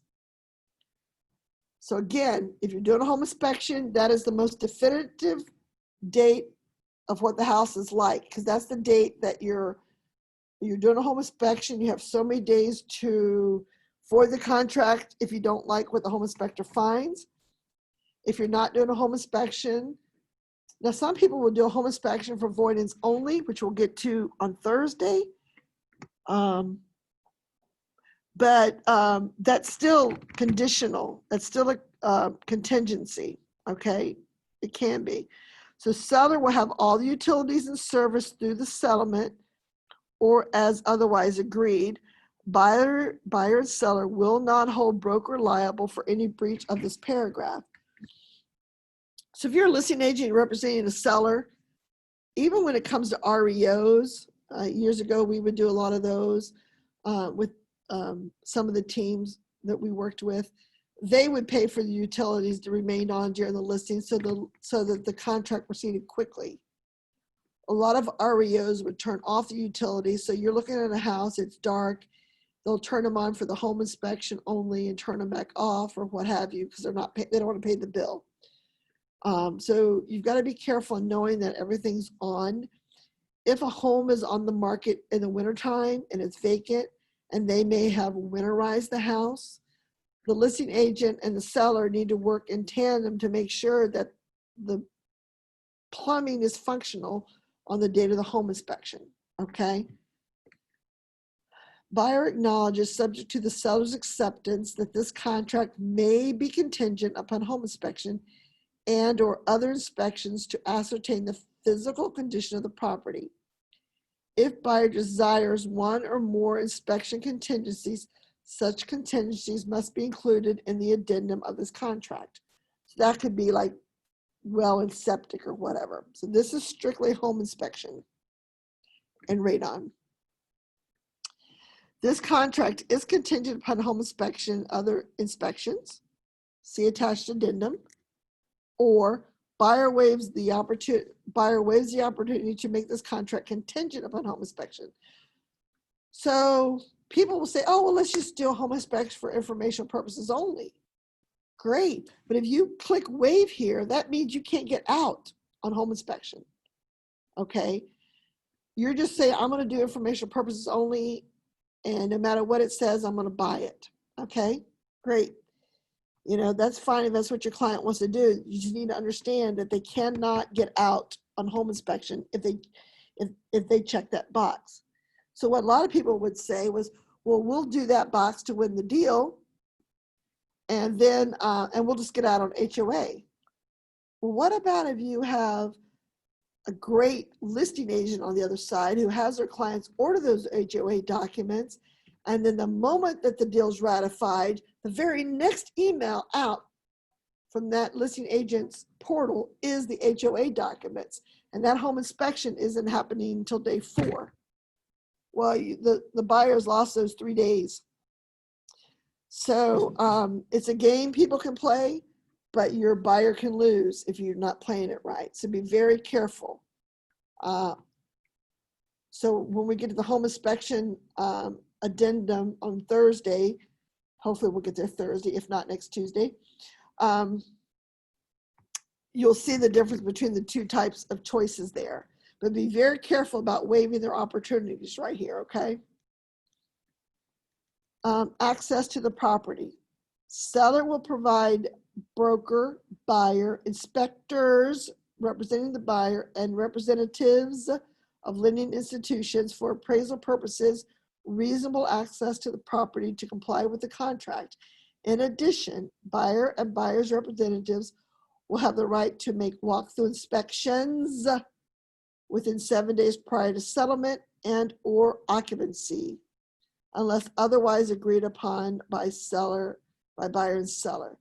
So inspections could be that you're having a home inspector come in. You may have in there that you want to do a feasibility study or have an architect come in. So you have an addendum that's saying that not only are you doing a home inspection, and if that all goes well, then you want to have an architect come in and inspect the property for a build out, okay, for example. Or it could be a piece of property that you want to do a feasibility study on how to use the land. There's several different things you can do, but the seller has to grant access to any of the inspectors you choose. So a home inspector does not do well in septic, so that's another inspector that they have to grant access to. They cannot block access to the property. Now, they may say you can't come on Tuesday morning between 10 and noon because we have an event at our house. Well, that's different than barring access. It's got to be reasonable access. Furthermore, this change happened a couple of years ago, so sometimes you'll run into old school agents who will say, oh, no, you can't see the property 7 days in advance. Yes, you can, and you can have more than one walkthrough inspection.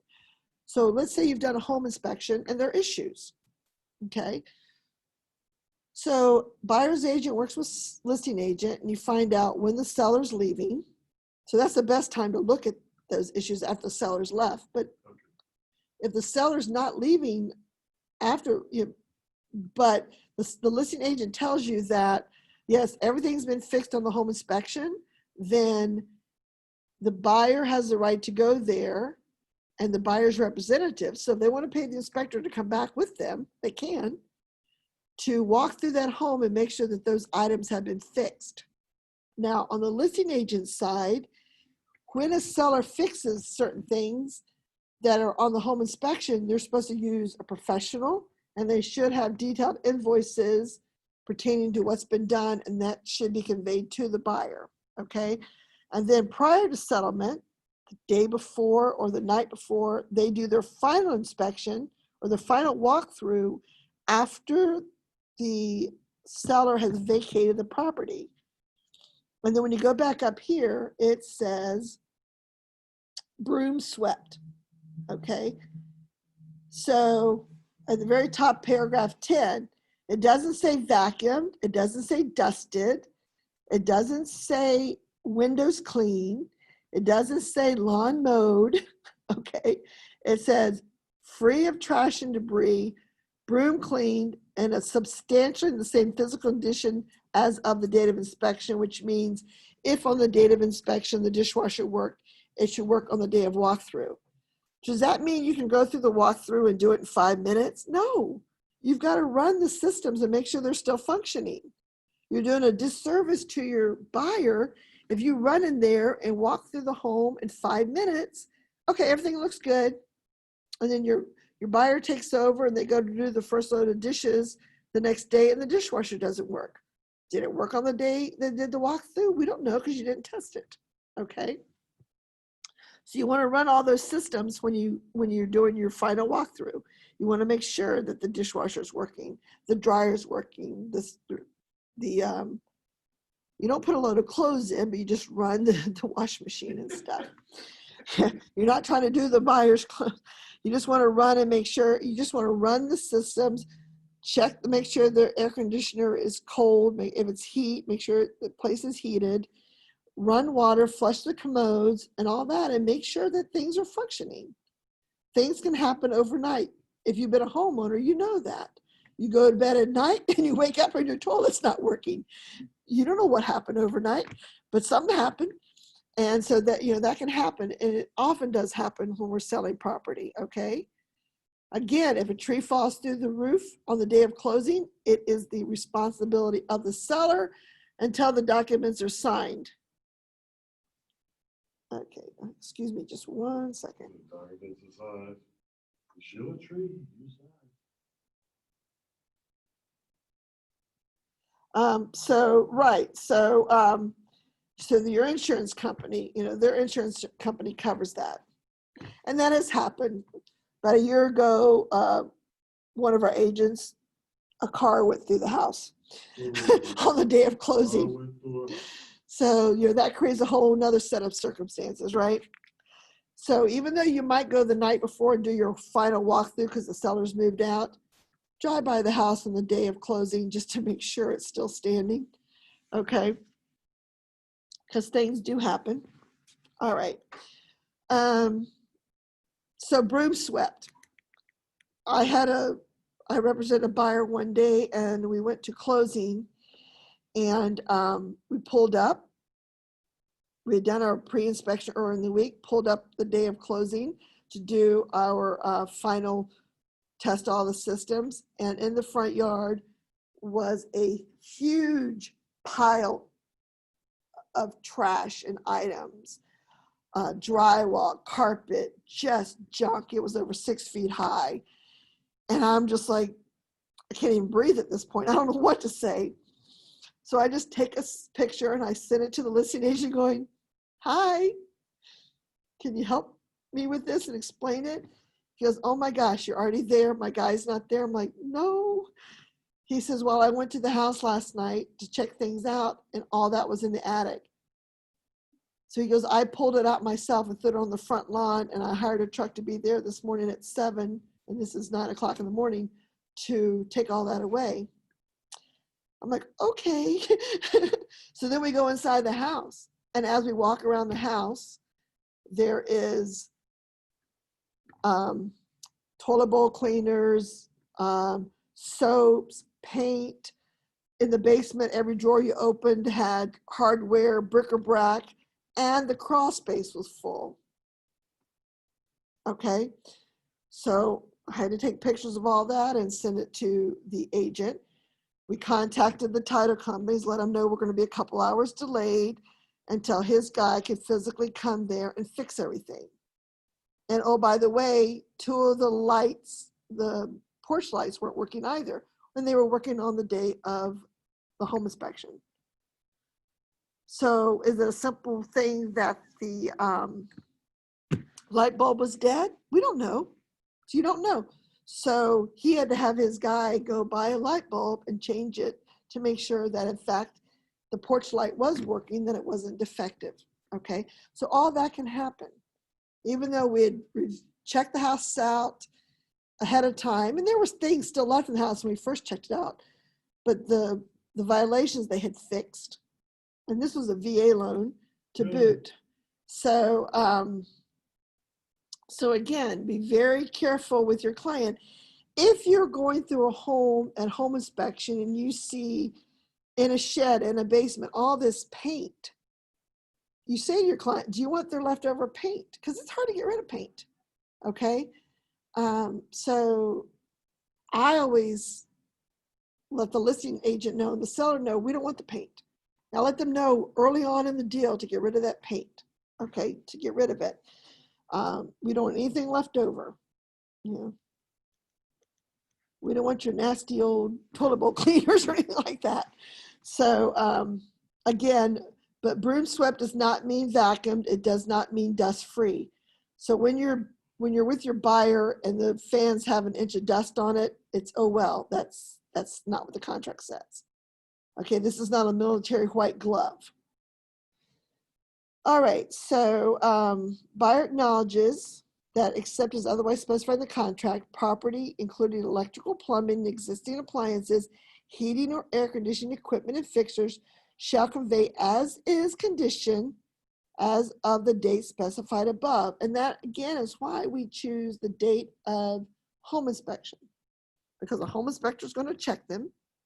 If they're working on that date, then they need to be working on the date that you close. If they weren't working on the date of home inspection and you negotiated to have them fixed or replaced, then that should happen as well. Okay? Now, a home does not have to convey the appliances. You might find a home where the washer and dryer is not conveying, or that the refrigerator and the stove is not conveying. Even a VA lender, an FHA lender, will lend to a home without appliances. Okay? It's the major systems like the HVAC and the plumbing that have to convey. Someone can't come in and take the copper pipes. Okay, so utilities and major systems. So you get this information like the document we went over earlier on page 136, and it should be in bright. What are the systems in the home? Is it a public water or is it a private well? Is it a community well? Okay, is it a public? Just because you have a public water, you may not have public sewage, you may have a septic tank, or you could have a well with a public sewage or with septic and vice versa. Well and septic aren't always together. You could have one and not the other, depending on the neighborhood.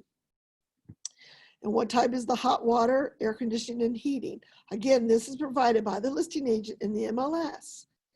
Is there more than one zone in the house? That means they have, say, 2 compressors, they have air conditioners that run the upper level, another one that runs the lower level. If there's dual zones, you need to put a check mark there and then put the number 2, okay? The larger homes you go to, sometimes they have more than one zone of HVAC. Septic waiver disclosures provided by the seller, if applicable, per VA code, State Board of Health septic system waivers are not transferable. So if the seller has a waiver, it does not transfer to the buyer. So when we get to the septic system later, we can talk about that, but just know that it does not transfer if there's a waiver. That means the buyer probably needs to fix whatever the problem is or make the seller fix it before it changes hands. Okay, personal property and fixtures. Property includes the following personal property and fixtures, if existing, built-in heating and air conditioning equipment. So if they don't exist when you see the property, then they're not required to be there, but a lender may not lend, okay?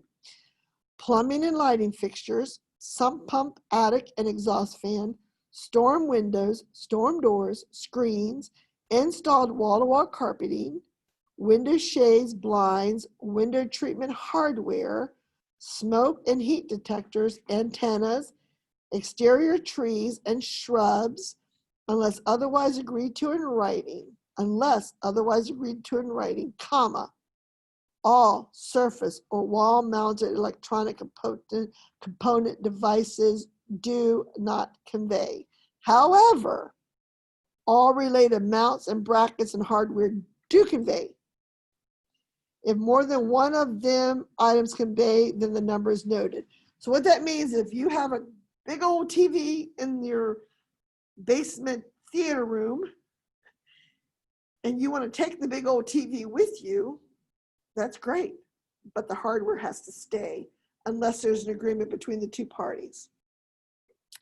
And if you're agreeing as a buyer to have them take the brackets and hardware with them, then you also need to agree that they fix the wall to which they're attached.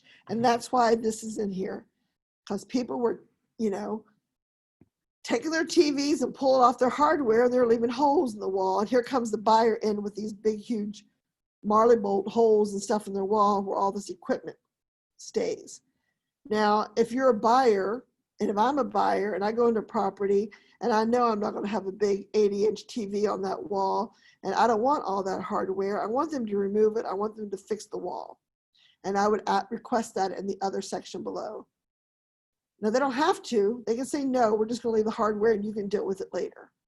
Okay. And then if someone wants to leave the TV, again, as the buyer, you can say no. But if they leave the hardware, we don't have no issue, we don't have no leg to stand on as far as. Right, the hardware, it says the hardware conveys, right? They have to leave it unless you've asked in advance for them not to. So you cannot sell things with the home because this is a real property contract. So someone cannot say the pool table, we're selling the pool table for $200 as part of the contract. No, a seller can convey the pool table for free. They can convey the hot tub for free, you know, or piano. So pool tables and pianos, they're both very hard to move. They require special people to move them. And it's very expensive. So be careful about allowing your buyer to take a free gift. A couple years ago in my boot camp class, a new agent said, yeah, we're just making an offer on a property and they're offering to leave the pool table. My wife doesn't want it, but I really want it. I'm like, okay, go home and call some pool table removers and find out how much it costs to get it out of there when you really realize it's an albatross and you don't use it. And he came back in the next day and goes, yeah, we're not taking the pool table. So it's an expensive thing to do. So it's easy for sellers who don't want to deal with certain things to leave them as a nicety, but your buyers have to really realize, do I want them and what is it going to cost me to get rid of it? Yeah. Okay, so down below here, so conveyances. Now, when you did your listing agreement, we went over that and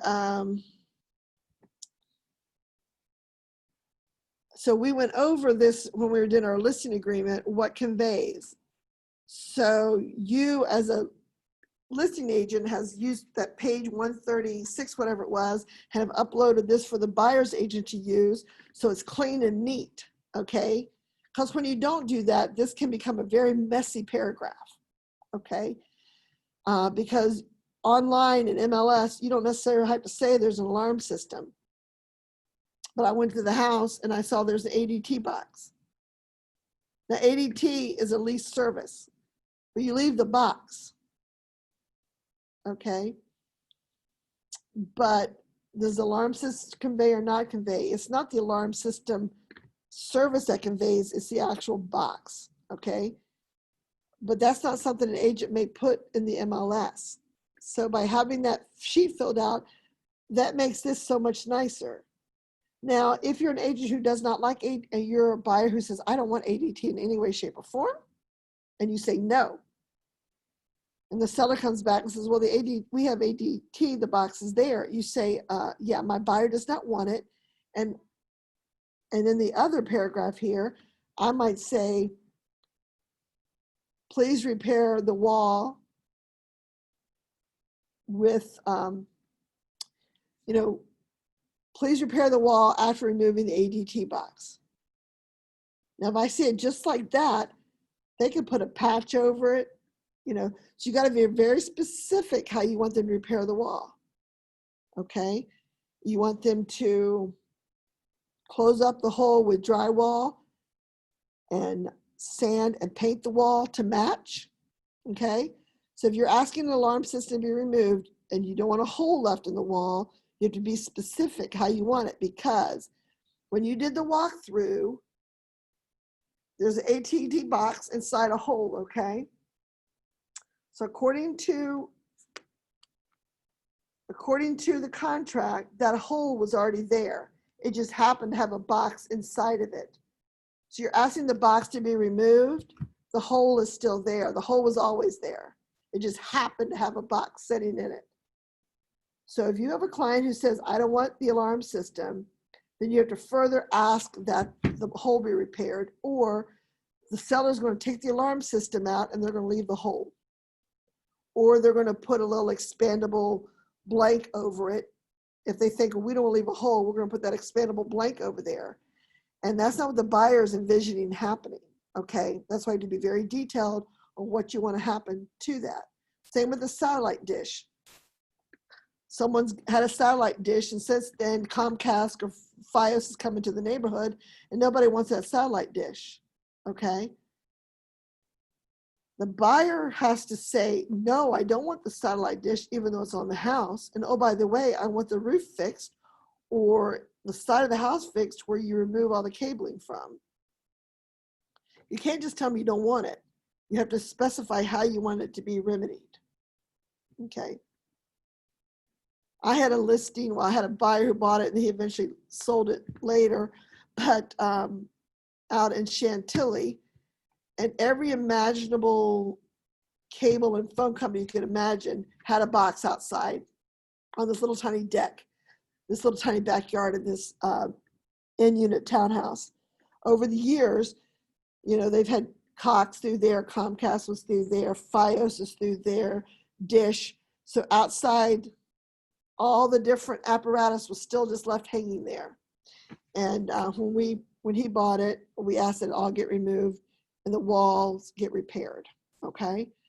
Built-in microwave, again, like in the listing agreement, if it's just sitting on the counter, it's not built in, you don't put it. So follow through what the listing agreement has as best you can based on how well that agent has done their work. If your client doesn't want it, say you don't want it and follow it up. Same with a hot tub. If there's a hot tub on the deck and your client doesn't want it, tell them your client doesn't want it, have it removed and have the deck repaired to match, that type of thing, okay? All right, other. So if there's something that happens here, so in the online it says refrigerator conveys as is, and you're accepting that, then you would put other here, refrigerator conveys as is. Okay, if online they say we're leaving the pool table here, you'd say pool table to be removed. Okay. Fuel tanks leased, fuel tanks owned. If owned, what's the number and how it conveys. So someone may have like a propane tank. It could be in the ground, it could be above ground. And then, so the listing agent, you need to know if that's a leased item or if the owner actually owns it and they just purchased the gas that goes in it. So that has to be conveyed to the buyer, okay? Unless otherwise agreed upon in writing, any heating or cooking fuels remaining in the supplied tank at settlement will become the property of the buyer. So if the seller says, look, I just had that filled up. I just had that propane tank filled up. It cost me $300. I want money for that. And if the buyer says, I'm not paying any money for that, then the seller can call them to come and take it back, okay? They don't have to give it to the buyer. But unless they negotiate it, then it stays with the property, okay? Leased items, any leased items, systems, or service contracts, including but not limited to fuel tanks, water treatment systems, lawn contracts, security monitoring, and satellite contracts do not convey absent of any express agreement by buyer and seller. Those items are contractual between another company and that seller. Yeah, they're third-party vendors, as Derek said, so they generally do not convey. I have a question. Go ahead. Under there, if it does not apply, is it okay to put NA or none? Like a fuel tank, yes, you can do that. You don't have to fill that in, but you can certainly put NA there. If there's no fuel tanks and no leased items, yes, you can certainly put NA. Okay, thank you. Okay. And I have a question. Sure, go ahead. Okay, on page 5, it says buyer acknowledges that except as otherwise specified in this contract, and part of it says existing appliances. So I'm assuming like a refrigerator, but then you said on page 6, other, if the buyer wants the refrigerator, they put it here as well. So if the seller is selling the property without a refrigerator, it's not in the listing as a refrigerator, then the buyer can say, I want the refrigerator, and the seller can say, I'm not leaving you my refrigerator. That becomes a negotiable situation. Okay. But like my property that's closing tomorrow, actually, yay, in Arlington, it's been a long, hard row. My clients wanted their appliances because they did not like anything new out there. It didn't fit their new place they were moving to. It didn't fit their lifestyle. They didn't want the newfangled washer and dryer. They didn't want the newfangled, refrigerators or whatever. They wanted what they had. So part of the appliances did not convey. It was in the listing. It was in every marketing thing that I had. And one contract, the agent put in there that they wanted the appliances, and they said no. At one point, we were possibly going to offer credit for appliances if we needed to. But I've sold 3 properties where the sellers have taken their washer and dryer with them because they did not like the new ones. Okay, so that can happen. Sometimes it's an age thing, and sometimes it's a like thing, But again, it's all negotiable, but a seller can say no, a buyer can say I want, but they have to come to a meeting of the minds. Okay, so on page 5, that's if the refrigerator is offered, it's going to be offered as is, and then on page 6, they can say they want it, and then it would be negotiable after that. Correct. Okay. Okay. Thank you. You're welcome. Okay, we've talked about FERPTA withholding. We talked about it from the buyer and seller perspective. Now it says seller is or is not a foreign person. You have to ask that question. I love that new document because it asks the listing agent to let us know as buyer's agents, what do we put here? Otherwise, you have to call the agent, and I've had this happen. Call the agent. Oh, yeah. He's a citizen, and to kind of find out he wasn't a citizen. The agent never asked the client. The agent assumed their client was an American citizen or a green card holder. Never asked them the question. In fact, they were not. Okay. So that creates a whole set of issues. And this is before we, they put it on the buyers here, as it says, it's the buyer may be required to withhold and pay to the Internal Revenue up to 15%. The buyer, not the seller, the buyer. So that's why it's up to us as buyer's agents to make sure we know what the answer is here. Okay. The buyer may be required to withhold and pay up to the Internal Revenue Service up to 15%. So the buyer's proceeds, really it's the seller doesn't get the money, but you go to closing, but the portion of that, what the buyer pays for the home, up to 15% of it may be held in escrow from the seller. But what about the seller's upside down? Buyer may be required to withhold and pay to the Internal Revenue Service up to 15% of the sales price on behalf of the seller and file an IRS form which includes both seller and buyer's tax identification numbers. The parties agree to cooperate with each other and settlement agent to effectuate the legal requirements. If seller's proceeds are not sufficient to cover the withholding obligations under FERPTA, seller may be required to pay at settlement such additional certified funds necessary for the purpose of making such withholding payments. So again, they're basically putting it on the buyer to make sure the seller do what they're supposed to do, right? Okay, so that's why as buyer's agents, you ask the listing agent and you fill in this before you send it over to them, because chances are they won't ask the question and they won't fill it in. And if you ever get one back that they did not fill it in because they didn't know the answer, and they said, well, I'll get my seller to answer it later, you make sure it's there before you ratify it. Make sure paragraph 14 is answered. Make sure everything is answered, okay? Right. Tap the source where the money's coming. Right, yeah. Okay, so buyer's representations. Buyer will or will not occupy the property as buyer's principal residence unless specified in a written contingency Neither this contract nor the financing is dependent or contingent on the sale and settlement of the lease of any other real property.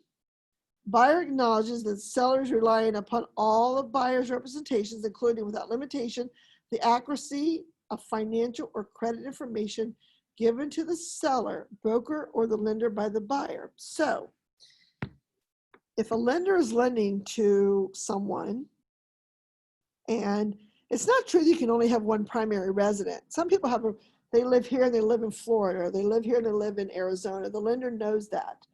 And they're aware that they have two quote unquote primary residents. They live part-time here or there. And they lend accordingly. It depends on, everyone's situation is different. But if a buyer is trying to buy a property using a lender, and they say that they will occupy the property so they can get I just lost the word, investor rates, okay? The lenders know in all 50 states if they own another property. So it's a lie, okay? So if someone's buying it as an investment because they're going to turn around and rent it, then they're going to say, we will not occupy the property, okay? If you ever are on the listing site and you get an offer where paragraph 15 is not checked, you need to contact that buyer's agent and say, please have your buyer select will or will not and send it back. Chances are they're trying to pull the wool over someone's eye. It's not just that they forgot to check it. They're trying to push through an offer using a lender, and their intention is not to live in the property. Their intention is to use it as an investment. Also, when it comes to condos and their ratios, this is an important piece there. So, just be very careful, especially when the buyer's agent says, oh, it doesn't really matter. Just have your seller sign. It does matter. It does matter. It does matter. Now, if someone's paying cash, it doesn't matter unless it's a condo, if they're going to live there or not because of the ratios. Because the condo may not allow a property to be purchased as an investment if someone's not going to live there because their seller to rented out properties are off. Okay.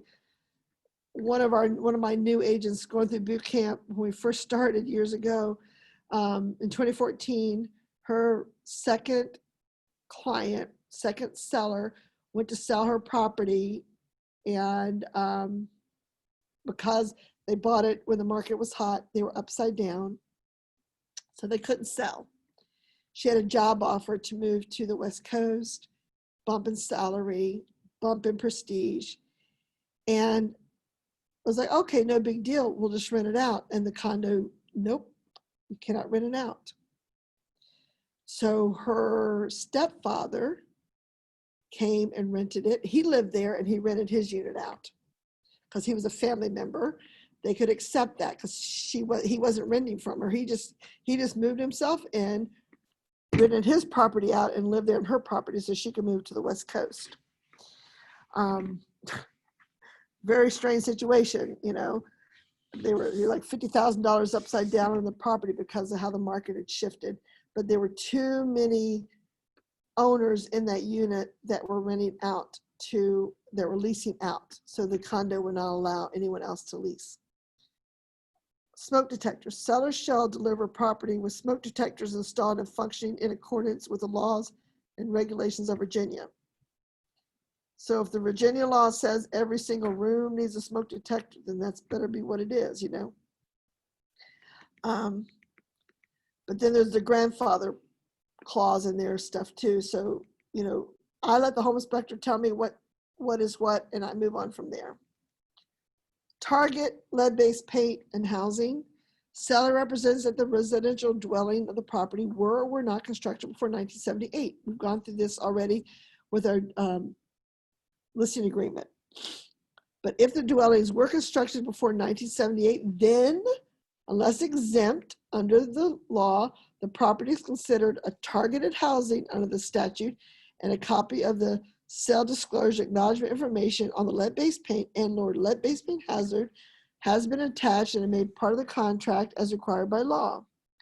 Buyer does or does not waive the right to the risk assessment or inspection of the property for the presence of lead-based paint and or lead-based paint hazards. If not, a copy of the sales contract addendum for the lead-based paint testing is attached to establish the conditions of the lead-based paint risk assessment inspection. So first of all, it was built in 1978 or later, then it was not constructed before 1978. The word before, okay? So 77 and back, okay? Even if the house was torn down almost completely without, except for a foundation wall, if the tax record still has that it was built in 1950 and the house has been totally redone, but they left part of the foundation wall or whatever, a lot of people were doing that about 10 years ago because the taxes were different for them. Then if the tax record still says it's a 1950 home, then you have to use the lead-based paint disclosure, even though it's been completely updated. You can certainly say that in all your marketing, but just be very careful. You still need to do that, okay? If your client does want to have a lead-based paint inspection, then you use that addendum and you let the other side know that's what's going on. Okay. Wood destroying insect inspection, none. We're not going to do it. It's a high rise. It's all concrete. There's no chance of having a wood destroying insects. But what about if it's a 4-level condo that was converted and it's wood? Okay. Yeah. Someone should be paying for a pest inspection. A wood destroying, if the property has wood on it, you should have a pest inspection. The buyer can choose to pay for it or they can ask the seller to pay for it. It can be negotiable, except in a VA. In a VA loan, the seller has to pay for the inspection and pay for the repair. An inspection costs between $35 and $50 generally. So, and especially in the seller's market, a buyer usually chooses to have the buyer do the inspection. I prefer that, so I know who's doing the inspection, so I know that I'm working with someone I know that has a good reputation and what they're giving me is a true situation. I had a listing about 5 years ago, and it was quick turnaround, Pemmon Hills house. And it was supposed to be, we had 10 offers, 5 cash, 5 with contracts, got it down to 3, escalated. And the one that was accepted was all cash, but the seller's CPA advised him, oh, cash is cheap. Why don't you get a loan for part of the money? Never told us. They changed the financing, right? They never told the sellers that they were going to go with financing.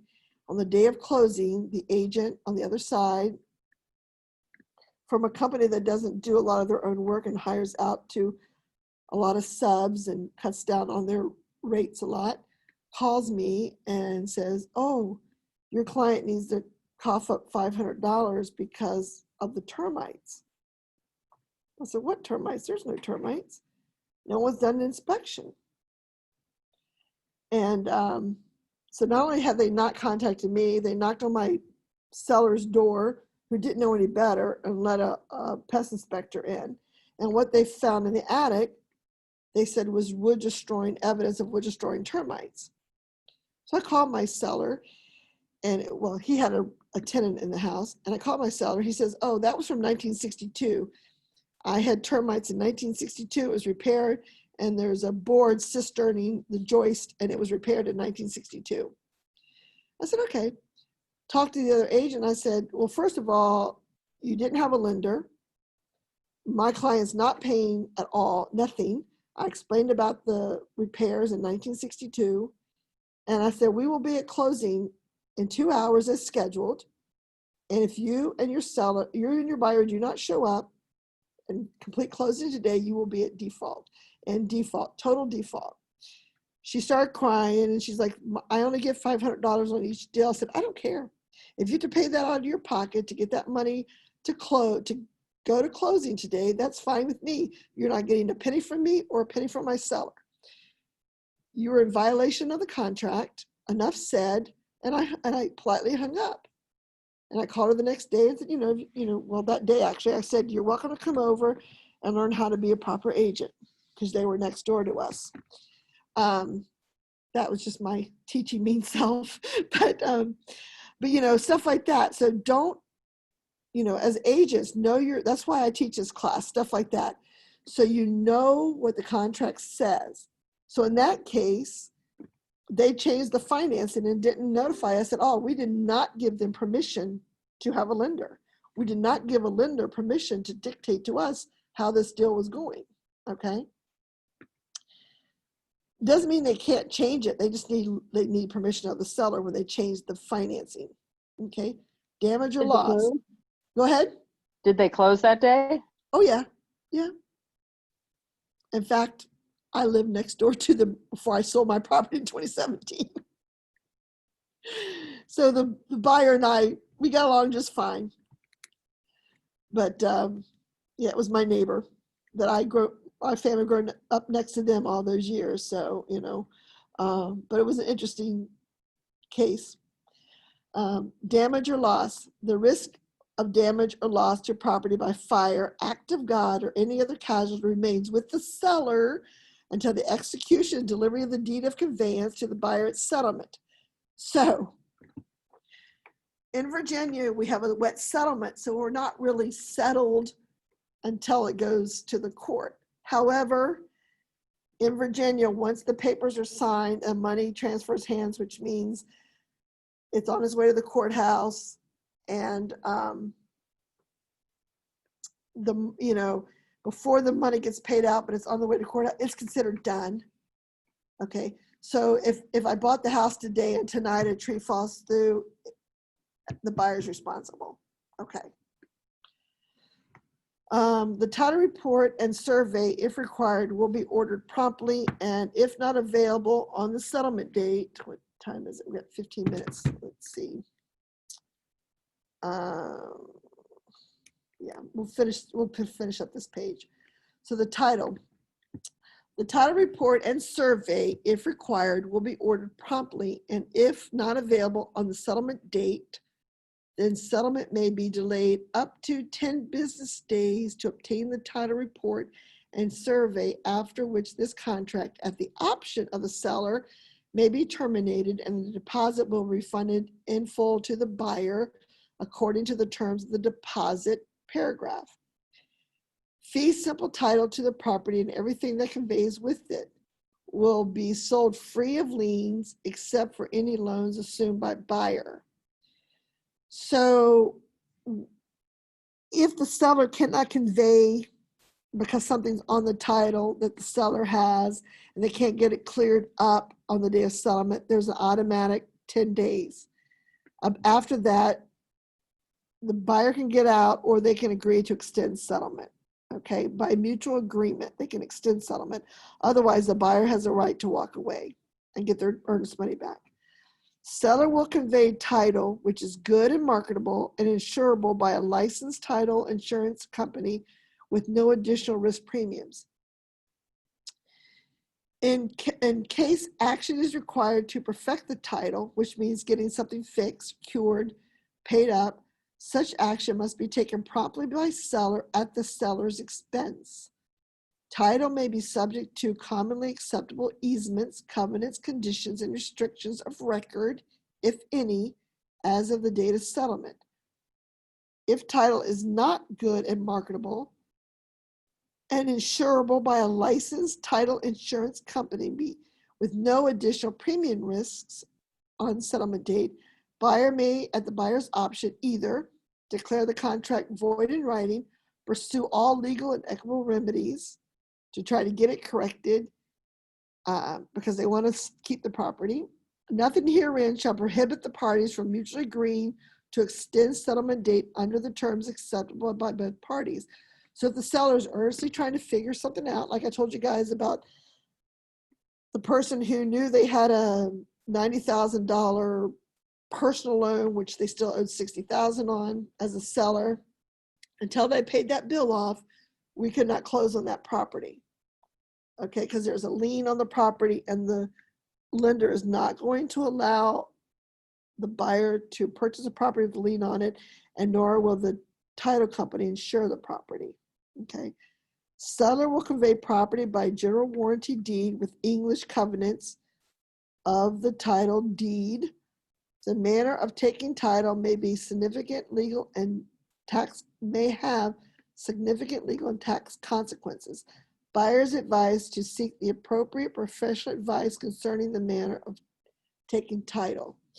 I will send you guys a little sheet that Universal Title Falls Church gives out that details out the 4 ways to hold title so that you can provide it to your buyers. You know, the title company gives it to them, but if they need to discuss with an accountant or someone how they want to hold title, you know, especially husband and wife versus business partners versus family members, there's several ways to hold title, and some there's only 1 or 2 ways. So you got to be careful how they're going to hold title. Seller will sign such affidavits, lien waivers, tax certifications, and other documents as may be required by the lender, title insurance company, settlement agent, or government authority, and authorizes settlement agents to obtain payoff or assumption information from any existing lender. Unless otherwise agreed upon in writing, seller will pay any special assessments and will comply with all orders or notices of violations of any county or local condominium unit owners association, homeowners unit association, or actions in any court on account thereof against any against or affecting property on settlement date. Broker is hereby expressly released from any liability for damages by reason of any defect in the title. So when your client is working, your buyer is working with a property that's an HOA or a condo and there are violations, and you simply say to the listing agent, your client has to fix the violations. Like, no, they don't. So yes, they do. No, they don't. Yes, they do. You simply say to the other agent, please pull out our contract and go to the title paragraph, which in this particular contract is paragraph 20, and read that last paragraph. Yes, they do. Yes, they have to fix the violations. Unless now, the only caveat to that is if the buyer agrees to accept the violation. Okay. And it could be a silly thing like the HOA decides they don't like the paint color that they chose for the house or for the deck. So the buyer is going to accept that, and the buyer themselves are going to go through the steps to either get the neighbors to approve it, or they're going to paint it themselves to bring it up to the right code. Okay. I sold a place in Reston, my home in Reston, a little townhouse, and that's when Reston allowed us to go from the browns and the greens to the different colors. But they had a stipulation that if you put a gutter up, your gutter had to match the color of which it was touching. So you had the gray fascia board, and you had the gutter, and then when you came down where the gutter came down the piece to the ground, that piece was stucco, so it was a cream color. And then there was a black hose attached to it that diverted the water from the house, and it ran along the wooden brown fence. So I called the HOA and I'm like, so you're telling me that the gutter touching the house has to be gray, the gutter coming down the side of the stucco has to be the color of the stucco, and then the black pipe has to be brown like the fence? And they said yes, because our rules say it has to match, because most of the houses didn't have guttering. I said, okay. So I went to the agent buying the house.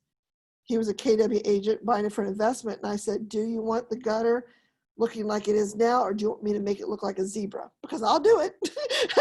I'll get the paint and paint it. And he accepted that violation in writing. And he worked with the HOA, the absurdity of them to come out and see how absurd it would be to make the colors match. So that's how a violation can not be done and still close. And it wasn't something so egregious that it wasn't going to affect the title. So anyway, any questions before we close out today?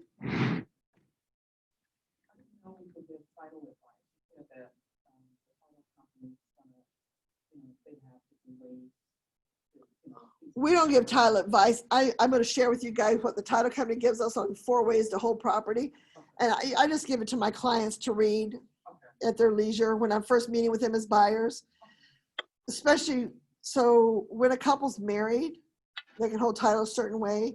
But what about if they're going to get married? Okay, so then they have to decide how they're going to hold title now, and maybe later on they might choose. But I'm not giving title advice. I'm letting them read what it says. So we just present it. I just give it to them, and then I say you can talk to the title company on what all this entails. Okay. Any questions? Thank I you. have two questions. Go ahead. Okay, just on the HOA docs, if it's a new construction, new development, are they already gonna have an HOA in place to get documents? Or is there like a provision in here that says if it's not developed? Well, what they generally do is, like I just had a client buy up the street here in Fredericksburg, 55 plus community. They've already set up the HOA. They've already set up rules and regulations for that community. So they do give them right up front when they're signing the offer. They give them the documents. Another one out in Midland, Virginia, same thing. A regular little community that was built up. The moment they signed their documents, they had already had an HOA established. They expected to be an HOA, and all the rules and regulations were there. So they received it the day they signed their contract. Yeah. Okay, and then on page 6, if there's other things that the buyer wants to convey, can you add a page and put addendum or exhibit A, or it all has to fit on that line? Or can you No, just you can add a also page? use the very last line here, other items, although it's smaller now, it used to be more space, or you could do a second, or you can attach a page if necessary. Okay, and You can lastly, say up under other, write out what you want to say, and then you can say see paragraph 41 for the remainder of the terms or whatever. okay, and then on the FERPTA on page 6 on number 14, is there a form that the seller will provide to us as a buyer's agent that says that their client is a foreign seller? No, it's just verbal. It's Verbal. just verbal. Wow. Yeah, Okay. it's just verbal. Okay. Thank you. And the title company, that's why you want to engage a title company right away, because they're going to find out sooner or later that they're not, you know. Okay. Thank you. All right. So since my note writing homework was so successful, thank you, Alicia, for doing your homework. I loved your colored cards you sent. Between now and Monday at 5 p.m., I would like you guys to try to write, there's more than 5 days in that time period, but 25 notes between now and Monday at 5 p.m. Snap a picture, send it to me in a drawing for $20 of something, some type of gift card. Okay? And then on Thursday, I'll have other homework for you. But between now and Monday, the goal is for you to connect with people. So those of you who are brand new in the business, you're just connecting with someone, letting them know you're getting into real estate, connecting to say hi. You don't have to even talk about real estate. It's to get you in the practice of writing notes to people. And 3-year notes can be to a staff member. Why don't we say that? Okay? You can't think of people. It can be to family, friends, neighbors, whomever. And with COVID and stuff, write these care cards and care notes and just checking in with people. You'll be surprised how many people will send you an email back or even write you a note back. Okay? Because you're thinking of them. So it's just you getting the exercise of doing it. And go buy your stamps. Before you do anything, go buy your stamps. So that way there's no excuse of getting them out in the mail. Okay? Anything else? Nope. So those who won today, Young and Alicia, please send me what gift card you want and I'll get that out to you. And send me your address or email address. If I can send it electronically, I'll do that as well. Thank you. All right? Bye, everybody. Thank you Bye. very We'll much. see you on Bye-bye. Thursday. Same bat channel, Yeah, same see you bat Thursday. station. Bye-bye. All right. Bye, everybody. Bye-bye. Thank you. Bye-bye.